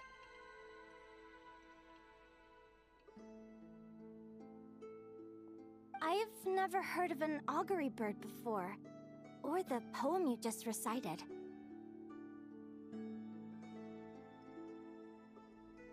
That's hardly a surprise. You can count the number of augury birds alive today on one hand. And that includes you and me.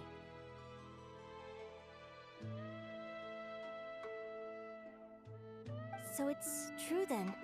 We really are family.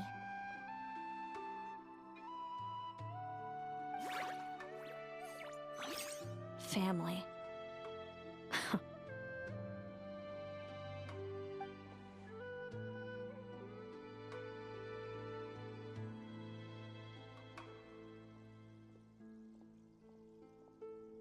Augury birds are born with a peculiar ability. We can see crossroads in the flow of fate, immutable future events that all paths will lead to.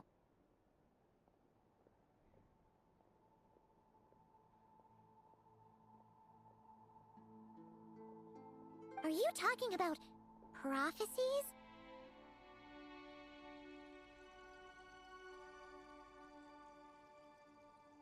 Doesn't surprise me.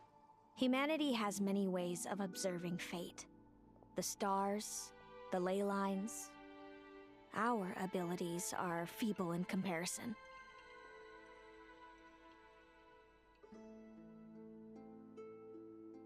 We can only see our own fates. If a friend wants to know their future, or someone is concerned about the destiny of the world, we're powerless to help.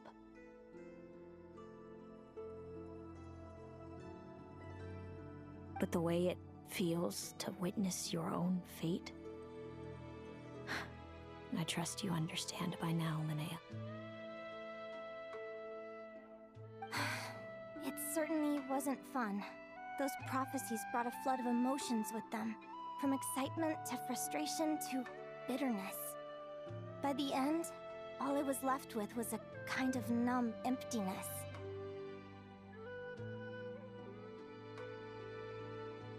I had a goal in life, and before I even had the chance to start fighting for it, I saw how it would end. It's like someone spoiled the ending of a story I was really enjoying. Wait till you've tried to defy fate and found how powerless you are to change it. That's when the real suffering begins.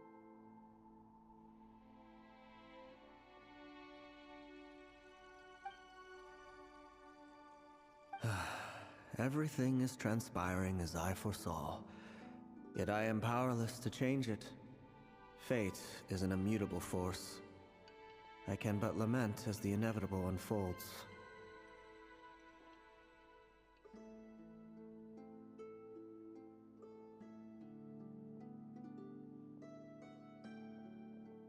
I do wonder whether giving a man the power to see the future is nothing more for him than slowly crush his spirit.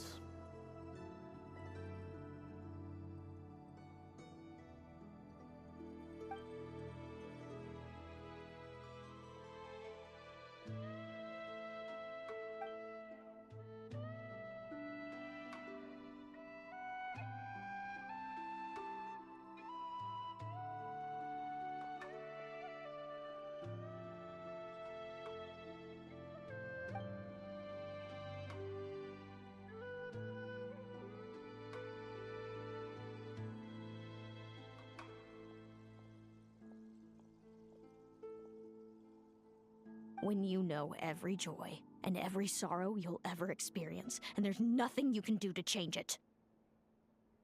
Like you said, it leaves you with a numb emptiness. Generation after generation of augury birds lived with this burden. Until you were born, and our parents found the only solution they could think of.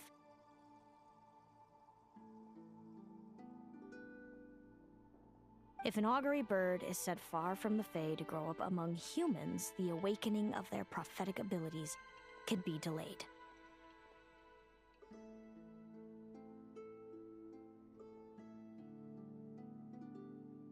So that's how I became a changeling.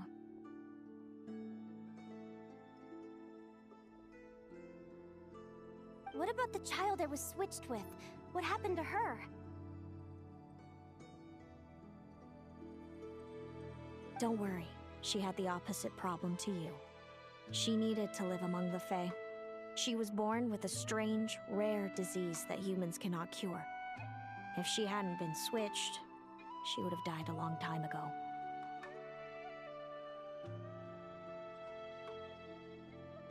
Our parents saved her life, then raised her as their own. Eventually, her birth parents came to find her, and now they're living together in Snezhnegrad. I see. Wow.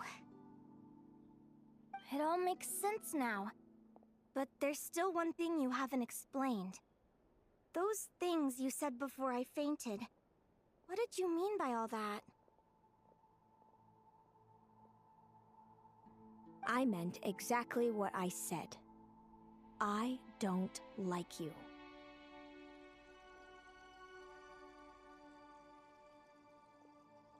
But why? No reason.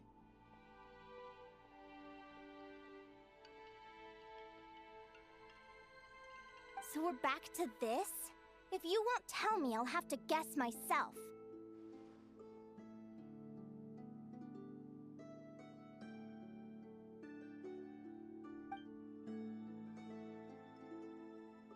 Celino, are you jealous of me?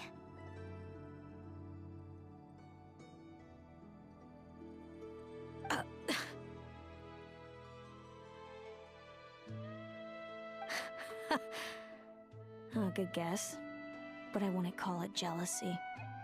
More like resentment. By the time our parents came up with a solution for you and sent you off to live with the humans, I was already tormented by visions. If I'd been born just a few years later. How cruel fate can be.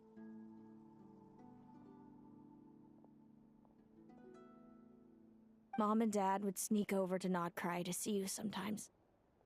They talked about you nonstop. Even that human child got more attention than me.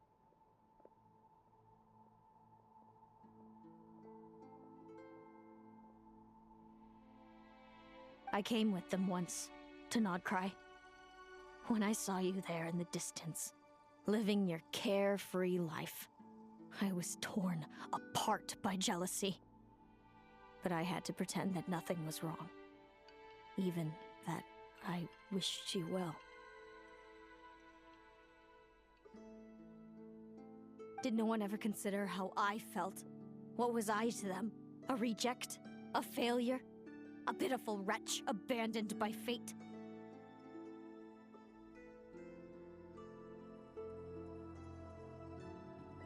Oh, Seleno.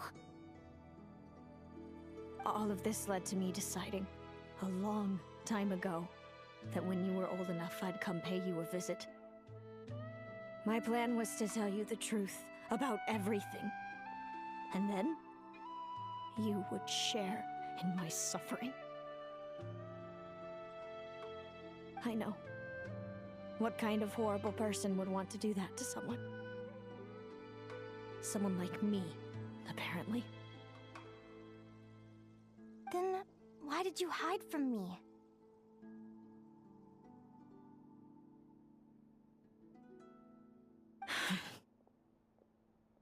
You really want me to keep guessing?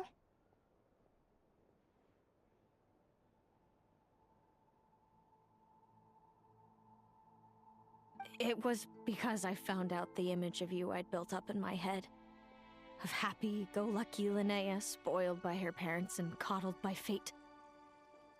It was all just a fantasy.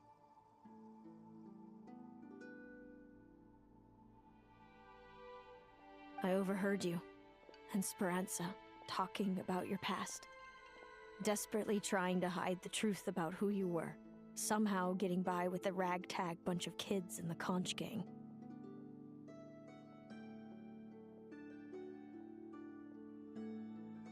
You described it so nonchalantly, but it was eating me up inside.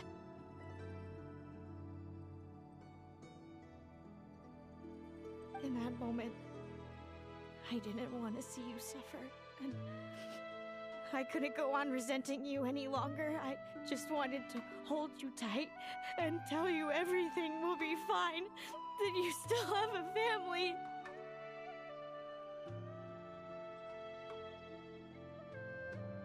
Hey, sis.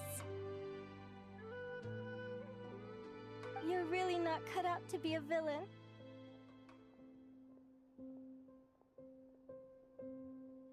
So much for making me suffer, huh? Now you're the one crying and I have to comfort you.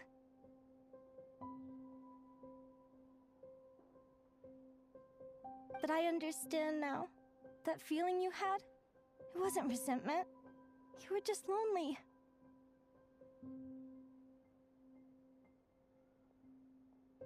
I've always wondered about my real family. I'm so glad you were willing to see me, sis.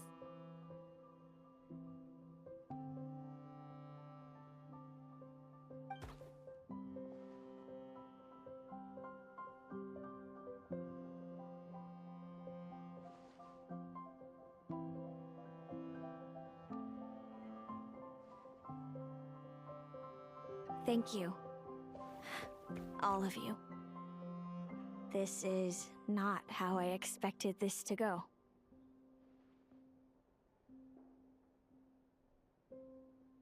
Don't mention it.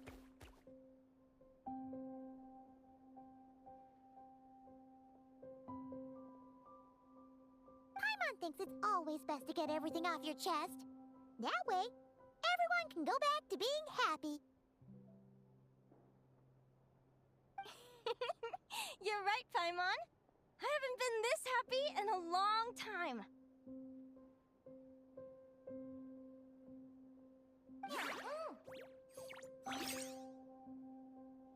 Hey, Celino. I was wondering, how did you end up with a Radiant Bladehorn as your partner? All the ones I've seen in the wild have been hyper-aggressive. They certainly wouldn't let me get close enough to touch them. We met that time when Mom and Dad brought me to see you in Nodcry. Hemus was still a baby then. Must have gotten separated from his parents. I ended up looking after him for a while.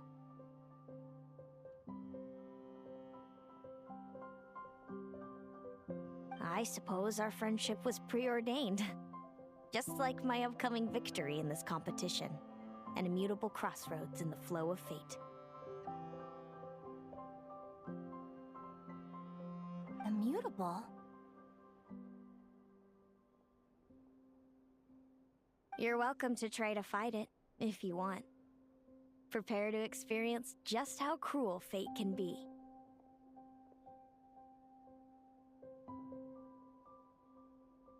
Leave this competition and fly somewhere far away.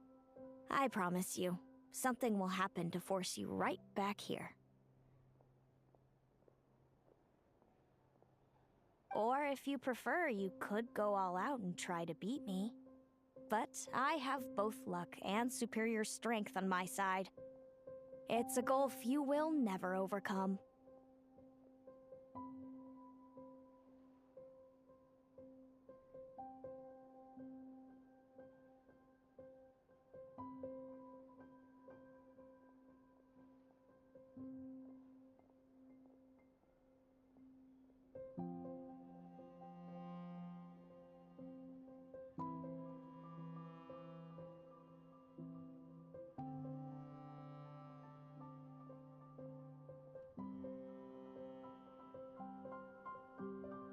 The prophecies we see are the meeting points of every possible path. There are many possible roads into the future, but they all lead to the same destination in the end.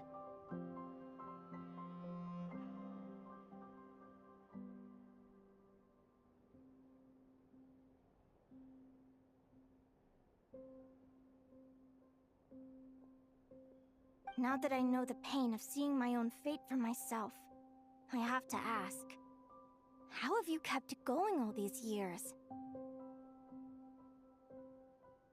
I learned to submit to fate.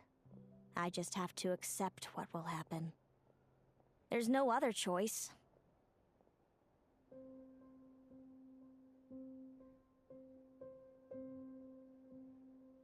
Since the outcome can't be changed, how I get there doesn't matter in the grand scheme of things.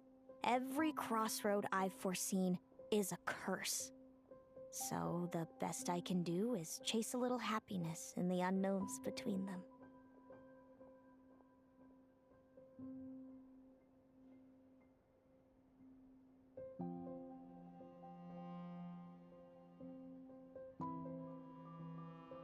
But what about you, Linnea? What's your perspective?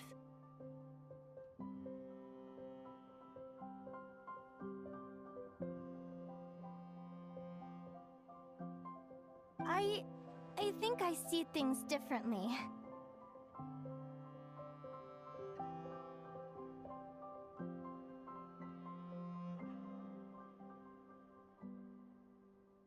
How about we continue this conversation after the tournament?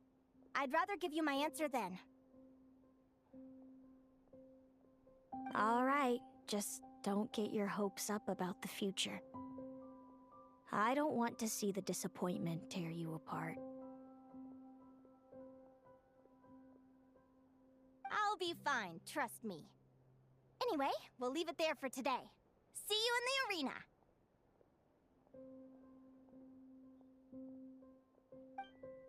It's getting pretty late. We should all get some sleep. You're staying at the flagship too, right? No need to see me out. I'll be fine. It's so noisy here. Oh, and thanks so much for keeping me company today. Good night.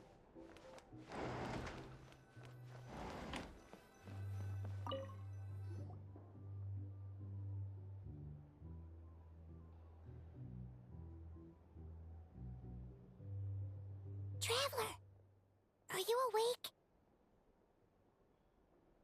Oh, neither can Paimon. Linnea and Celino aren't the only ones with a big day tomorrow. You've got your semi-final match, too. We have no idea who your opponent could be, and Paimon's a little nervous. Since we're both struggling to sleep, do you want to head out for a stroll? We could go grab something yummy, then take a guara to check out the arena. Might be a good chance for our little warrior to get familiar with the lay of the land.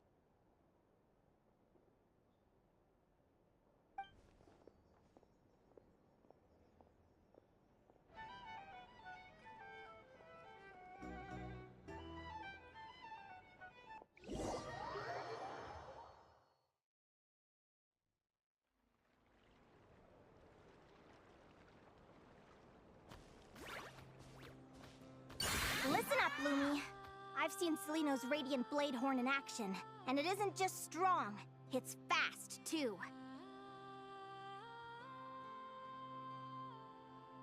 Her best way to exploit both of these traits will be to make her Radiant Blade Horn charge you. You'll have to find a way to dodge the attacks, then pick the right moment to counterattack.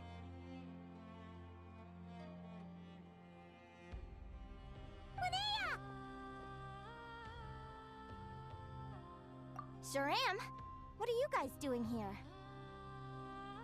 Lumi and I were just going over our strategy for tomorrow. Since you're here too, how about letting Aguara join Lumi in some friendly sparring?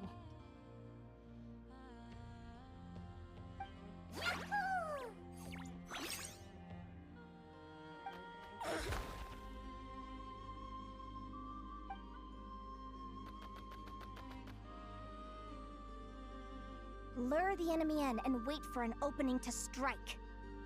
Yeah, looks like that's my best shot at victory.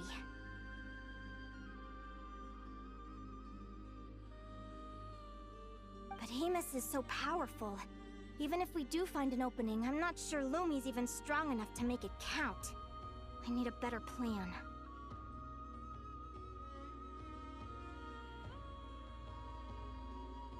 Thanks. Just because I've seen a future where I fail, doesn't mean I'm willing to go down without a fight. Fate is such a mysterious idea. Despite having it explained to me and having seen it with my own eyes, I still find it hard to wrap my head around it.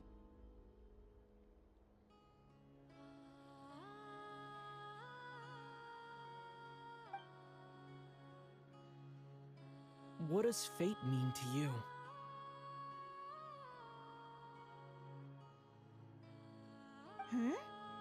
You're in a philosophical mood, huh? Well, I don't know if I'm the best person to ask. I've only just learned who I really am. I need some time to think. Besides, I'm an advisor, remember? It wouldn't be very professional for me to start spouting best guesses and speculation. What if I led you in the wrong direction?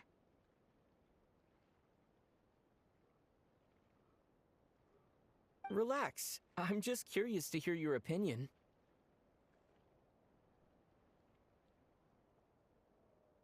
All right, well, I think that knowing the future is a pretty lousy deal. But then, life's full of lousy situations.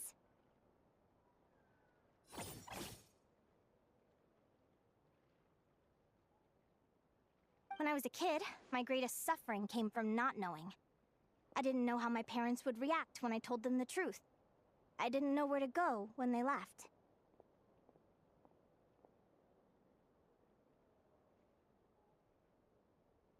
Back then, I actually wanted to know the future. I dreamed of a day that fate would send me a sign. I just wanted some clear guidance on what I should do. Something to give me the courage to go on. But fate didn't show me anything. It was my own stubborn will that got me through. Turned out that the only person I could rely on was me.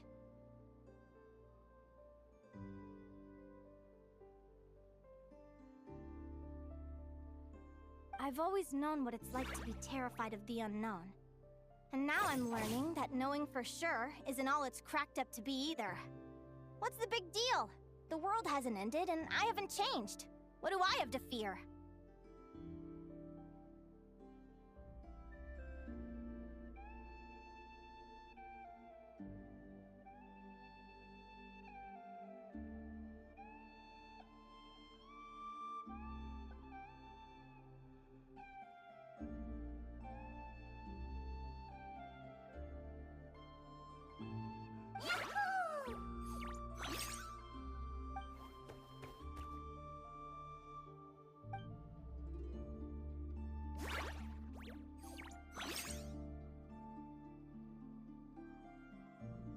Training session over!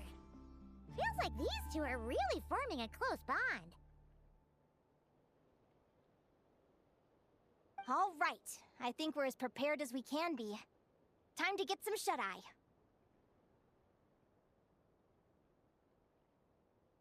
Tomorrow, we're gonna face our fate.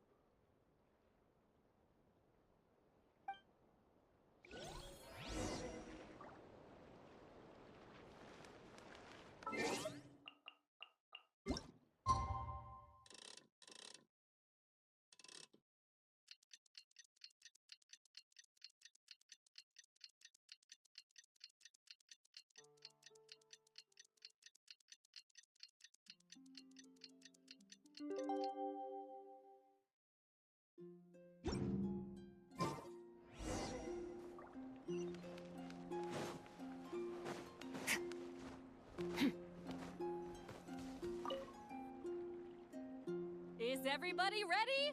Prepare yourselves for the opening match of the semifinals! Our contestants are ready and raring to go. On the one side, we have the Traveler and his partner, Aguara. And on the other side, we have Viliana and her partner, Gornisen. You can do it, Aguara!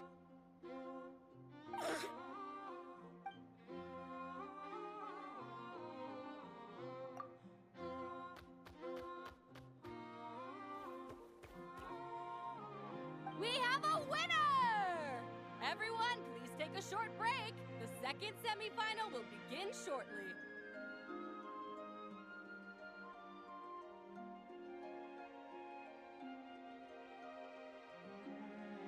Great job, Aguara!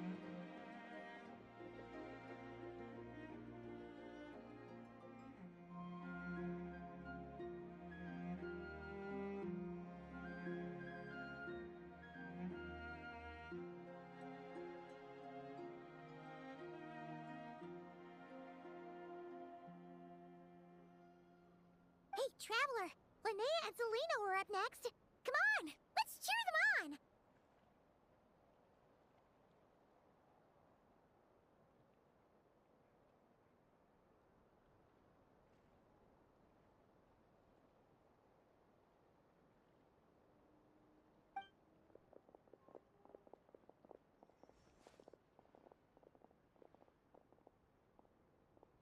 Looks like our contestants and their partners are in position.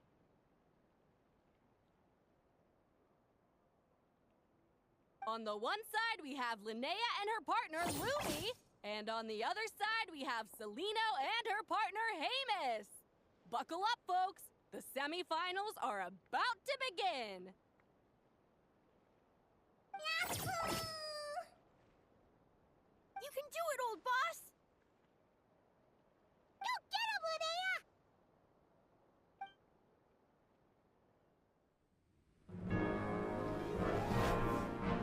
Charge, Hamus! Don't panic, Lumi! Remember your training? I'm right here. Ready? Yahoo! Now jump! Yahoo! Attack! Yahoo! Stop her!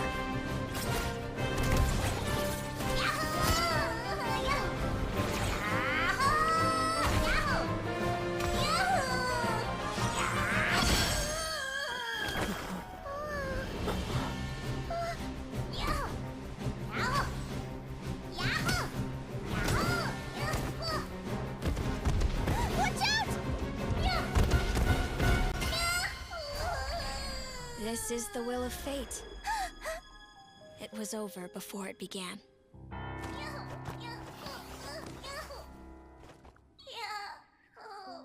Lumi! Lumi! Huh?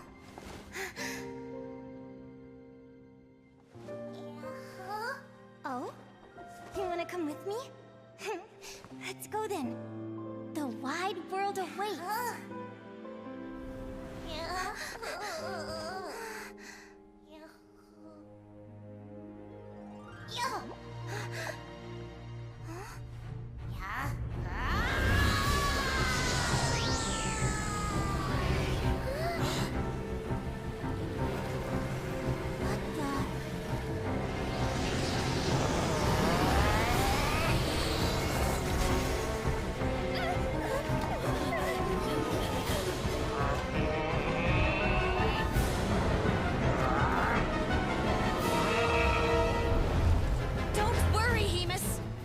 Will be ours.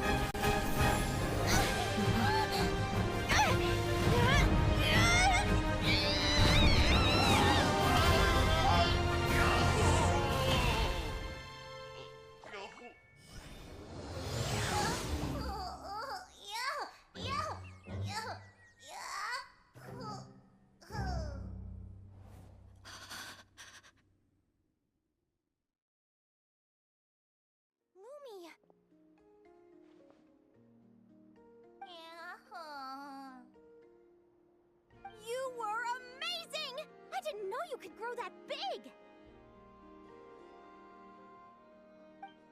Yahoo! Yahoo! You know, you look a little different after absorbing all that geo. Wait a sec! Could that be it? Oh, Linnea! Are you guys alright? Traveler! Paimon, come quick! I figured out why Lumi is different from other Jack Frost! After all the theories I've looked into, it turns out there was one possibility that never even occurred to me! What if Lumi wasn't born different at all? What if it's all a consequence of her diet?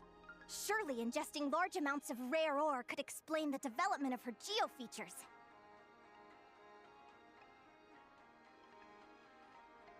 I mean, just look at fiships! Depending on their element, fiships can look wildly different. But from a biological perspective, they're still considered the same species. Lumi, you don't have to wait for evolution to catch up at all. You just have to find another Jack Frost who likes the same things as you do. Then you'll have a true companion! I'm so happy you unleashed your full power, Lumi! If you hadn't pushed yourself like that, I never would have had this eureka moment!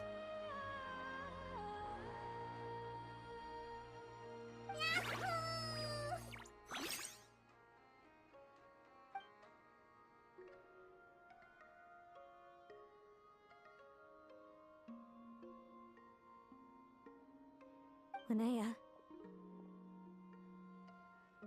why did you hold back?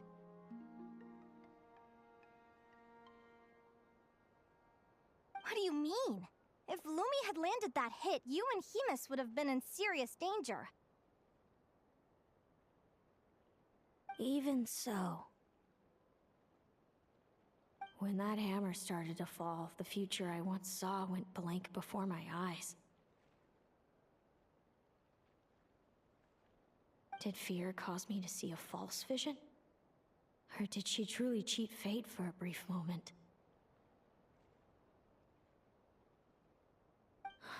What does it matter? In the end, the pull of fate exerted its force all the same. The prophecy came to pass as surely as the sun rises in the morning. What's on your mind, sis? I just think it's a shame. You gave your all in that battle. but it didn't change a thing. Whatever path you take, it always leads to the same place. Fate is so cruel.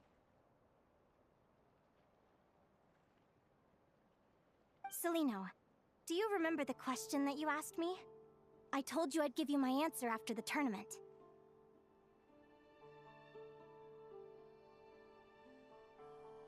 I remember. And I'd still like to know what you think. You told me there are many possible roads into the future, but they all lead to the same destination in the end. Well, I prefer to think of it the other way around. We might already know where we're headed, but we get to choose how we get there.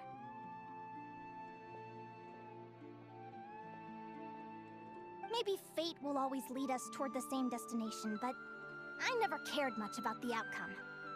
I just want to walk my own path.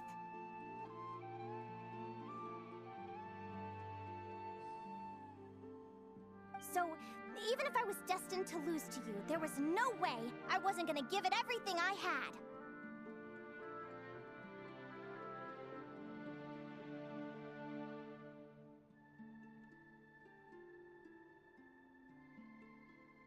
And even if my ship ends up at the bottom of the ocean, I'm not gonna let that stop me from sailing it to every corner of the world first. If all people care about are outcomes, then why doesn't everyone give up on happiness and love? After all, the certainty of death is the one thing that every person knows about their fate. But my feelings, my thoughts, everything I've seen, all that exists beyond the reach of fate. They belong to me, and no one else controls them.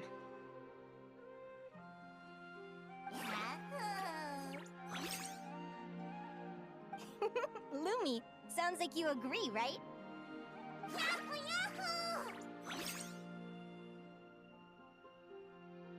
Linnea.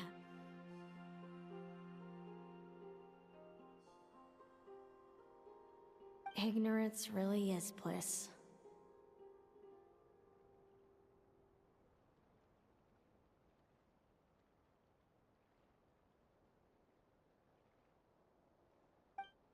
Even when we're scared and uncertain, it's important to face the truth head on.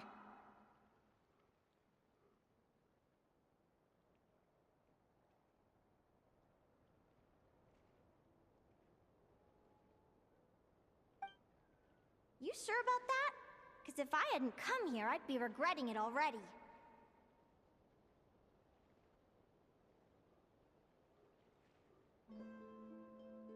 How I envied your cheerful optimism when I first saw you. I thought your happiness was all thanks to your obliviousness to fate.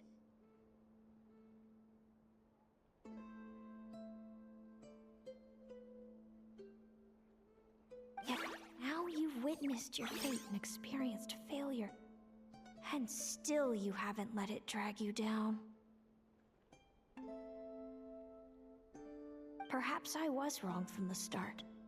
The difference between us was never about knowledge of our destinies, it's about having the courage to accept it.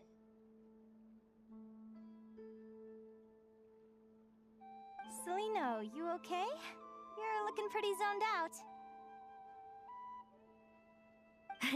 Actually, I was just thinking, I'm happy for you. I claimed the victory promised to me by fate, and you found your answer. A truth that transcends fate itself.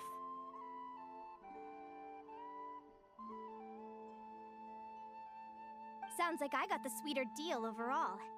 But hey, mine and Lumi's journey isn't over yet.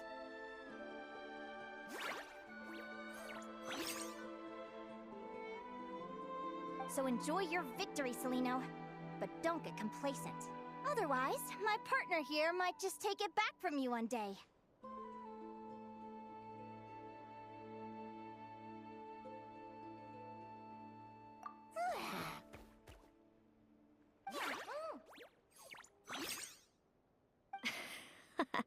That little thing?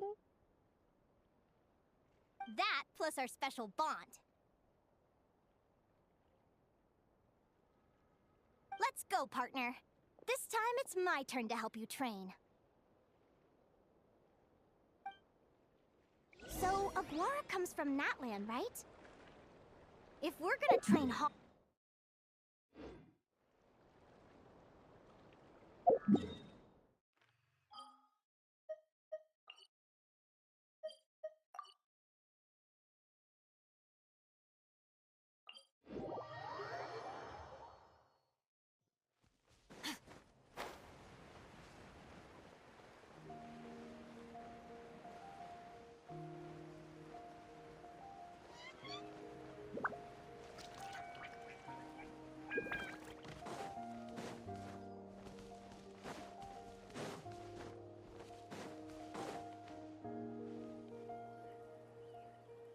Hello, Natland! I'm back! Give me a moment to set up the tent. I bought this one the last time I was here.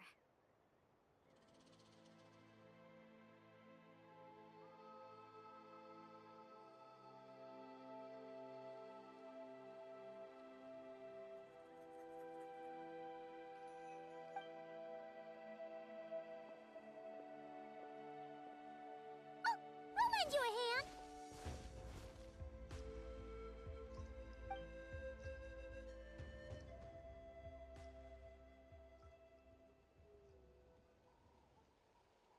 Now then, Aggie, it's time for you to learn one of Lumi's signature finishers.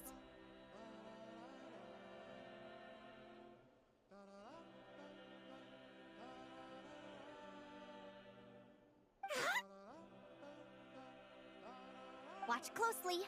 Lumi, do the honors. Yahoo!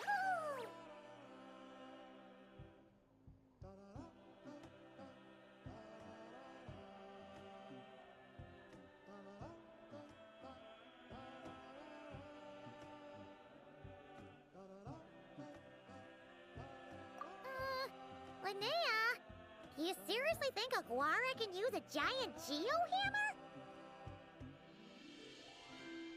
From what I've seen, Aguara's fighting style isn't that dissimilar to Lumi's.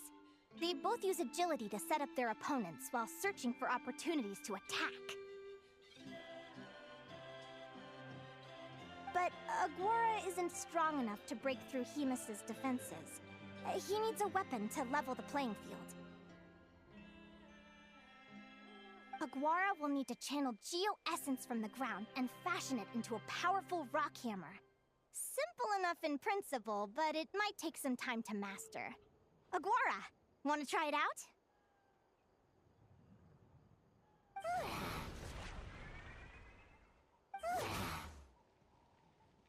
Don't worry. It's normal to fail on the first try. Just gotta keep trying. You'll get the hang of it. Lumi, it's up to you to show Aguara how it's done.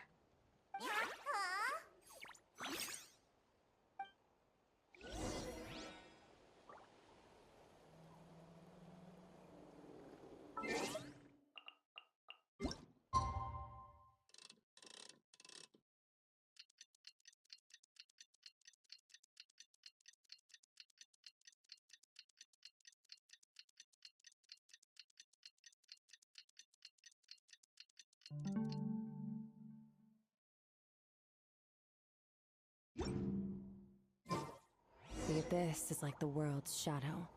It's always there, and it will Feels like I blinked and 2 whole days went by. I've heard it said that people can find their fates by studying the stars. I guess that means that fate's been looking down on us this whole time, huh?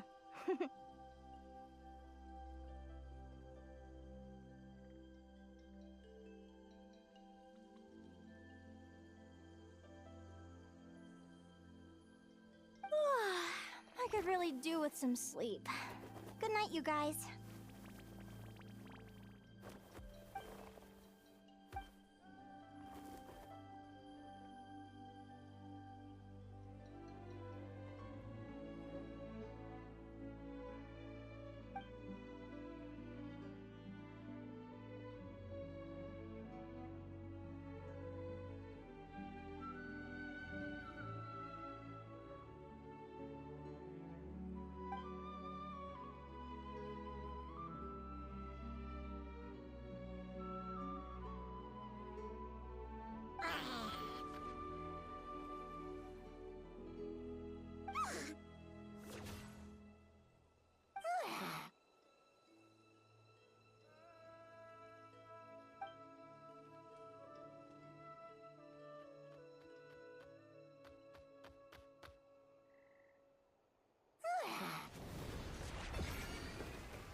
slip really well.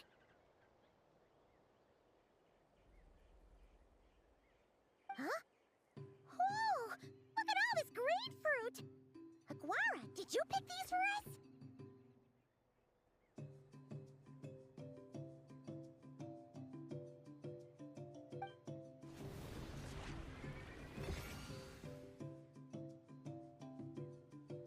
Wow!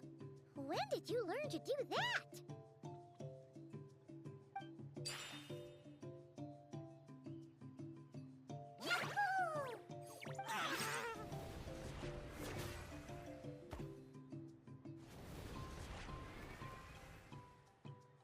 Are you saying you had help from another Saurian? Who could that be?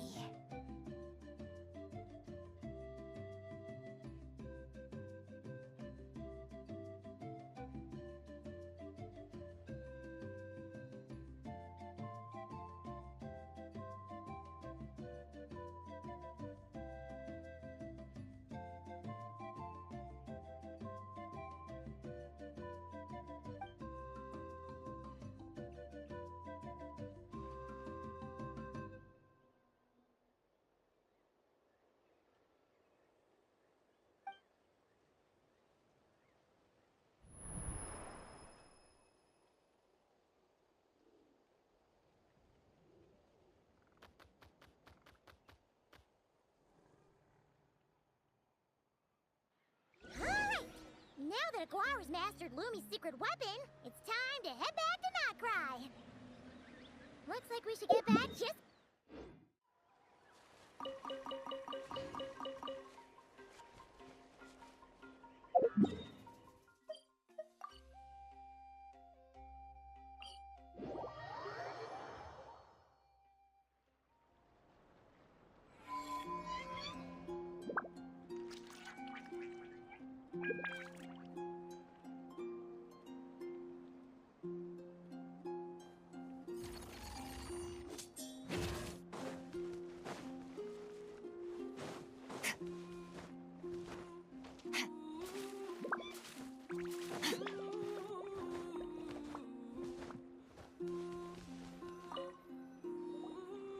The final is about... Oh, it's finally here! Aguara, today is your time to shine.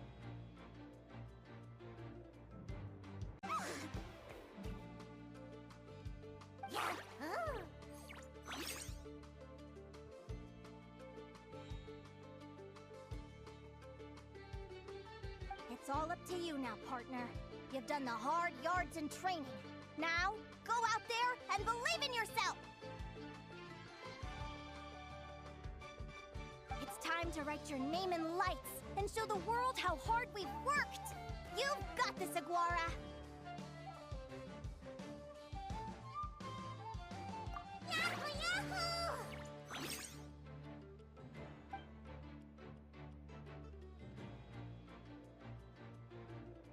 Ladies and gentlemen, the wait is finally over. It's time for the Spirit Envoy Championship Final.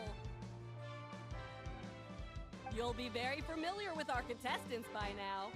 Celino and her partner, the Radiant Bladehorn Heyman, who seized their place in the final after a hard-won victory in the last round. Then we have the Traveler and Aguara. This little Tipet Lazur might not look like the most ferocious beast, but this duo have fought courageously to reach the final stage. Who will be crowned champions today? In a few short moments, we will find out. Back from training camp?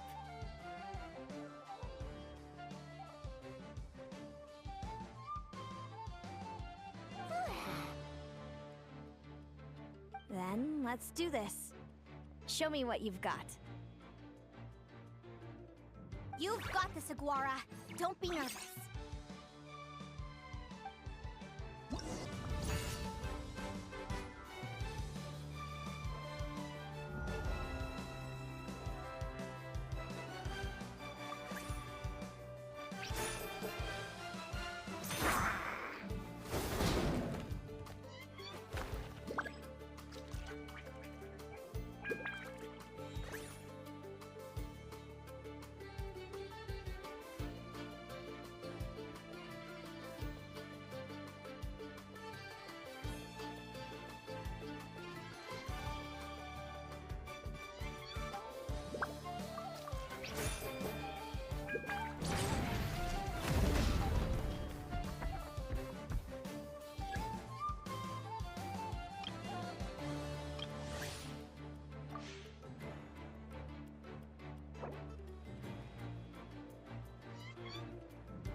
Impressive. Hemus, summon Animo energy on your horn. Now, you see what you're up against.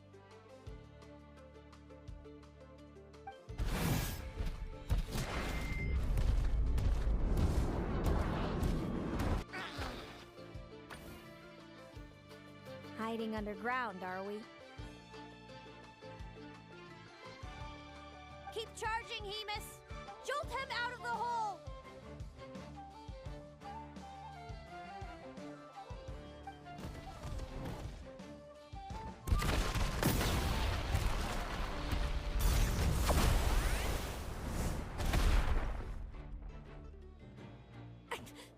Hemus, are you all right?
Trample him!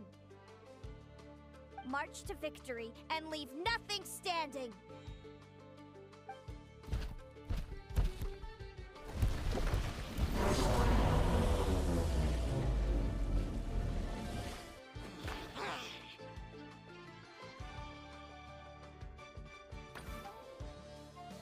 Predictable.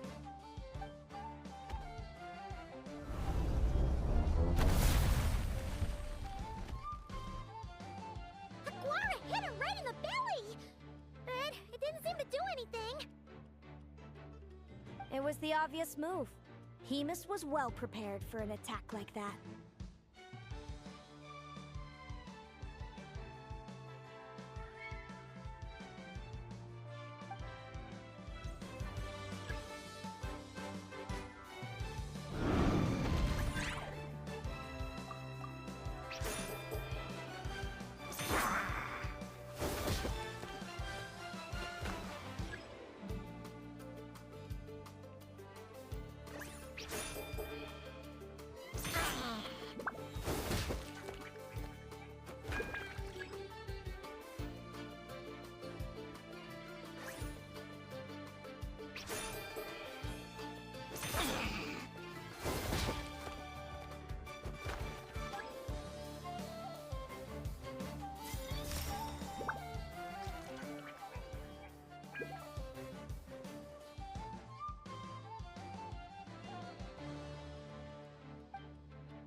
Come on! Time to put that training into practice!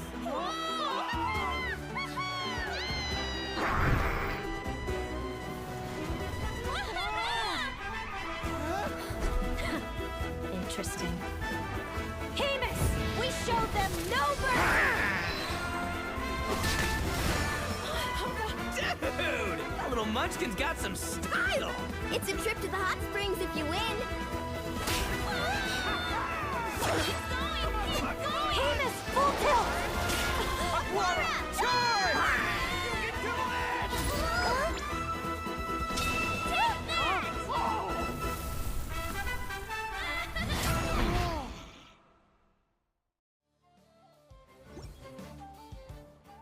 Hamus has lost the strength to fight on. It's all over, folks. The champions are... the Traveler and his partner Aguara.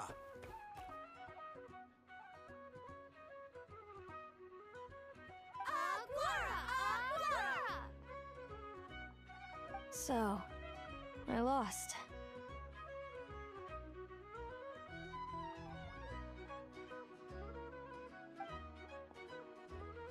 You did superbly, Hamus. Get some good rest.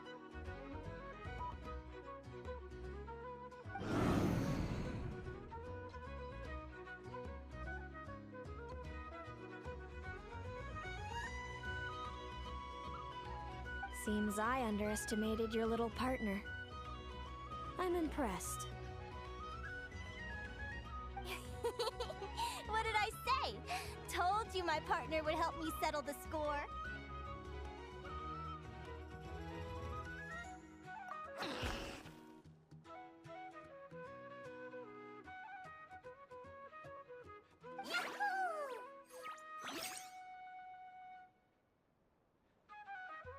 Ladies and gentlemen, we will now take a short break to give our finalists a moment to recover. But don't go too far, because we'll be back very soon for the award ceremony!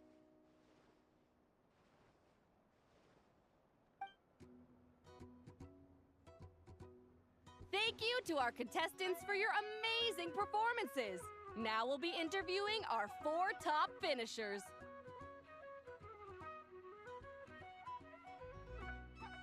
First up, it's our champions, the Traveler and Aguara. We can all see that Aguara is still a young slip of a Tapetlosaur, and yet the fiercest of enemies couldn't stand in his way. So tell us, what's the secret to Aguara's success? I see. It sounds like behind every champion is a dedicated group of supportive friends. I'm sure we're all looking forward to even more spectacular performances from Aguara in the future. Do you think you're up for the challenge, little one?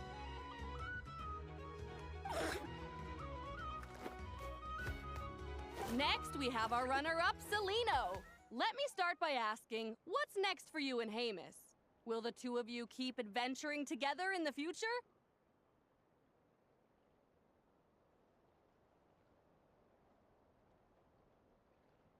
No, Hamus doesn't belong with me. I'm hoping that soon I can set him free to roam the wild. And of course, since he's so friendly towards humans, I do hope any adventurers who run into Hamus in the future won't mistreat him.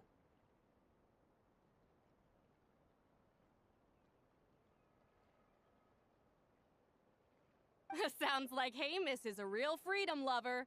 If we have any adventurers in the crowd, please keep your eyes peeled and make sure not to hurt our friendly Radiant Bladehorn. Moving on now, we have some more familiar faces from the semifinals. This first question is for Linnea. During your match against Celino, you jumped in to stop your own partner Lumi's rampage, costing you a certain victory. Do you have any regrets? I'd be lying if I said I didn't regret it even a little bit.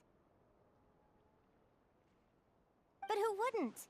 All we can do is live our best life and hope to look back with as few regrets as possible. And overall, I had a really great time in this competition. I found my long-lost family, and we really care about one another.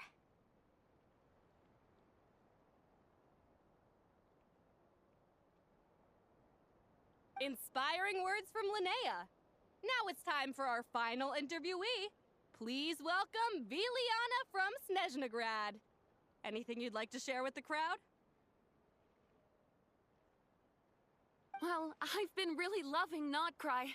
There's so much to see and do. I'm planning to stick around for a while, so if you see me around, come and say hey. Great. Enjoy your stay, Viliana.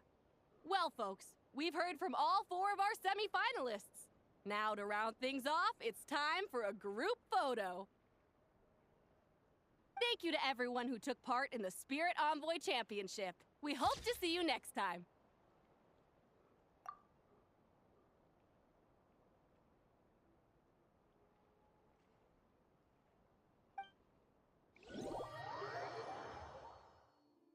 Linnea, I gotta get going. I'll make sure to tell Mom and Dad how you're doing. I know they'll be so happy for you. Without me around, your prophetic abilities will be slow to develop. But you should know that since you've been to the tundra and you've encountered others of your kind, it's only a matter of time before your abilities fully awaken. I'm sure you already know how I'm going to respond, sis. I'm not afraid to know the future. All that scares me is the prospect of a life without you, Mom, and Dad.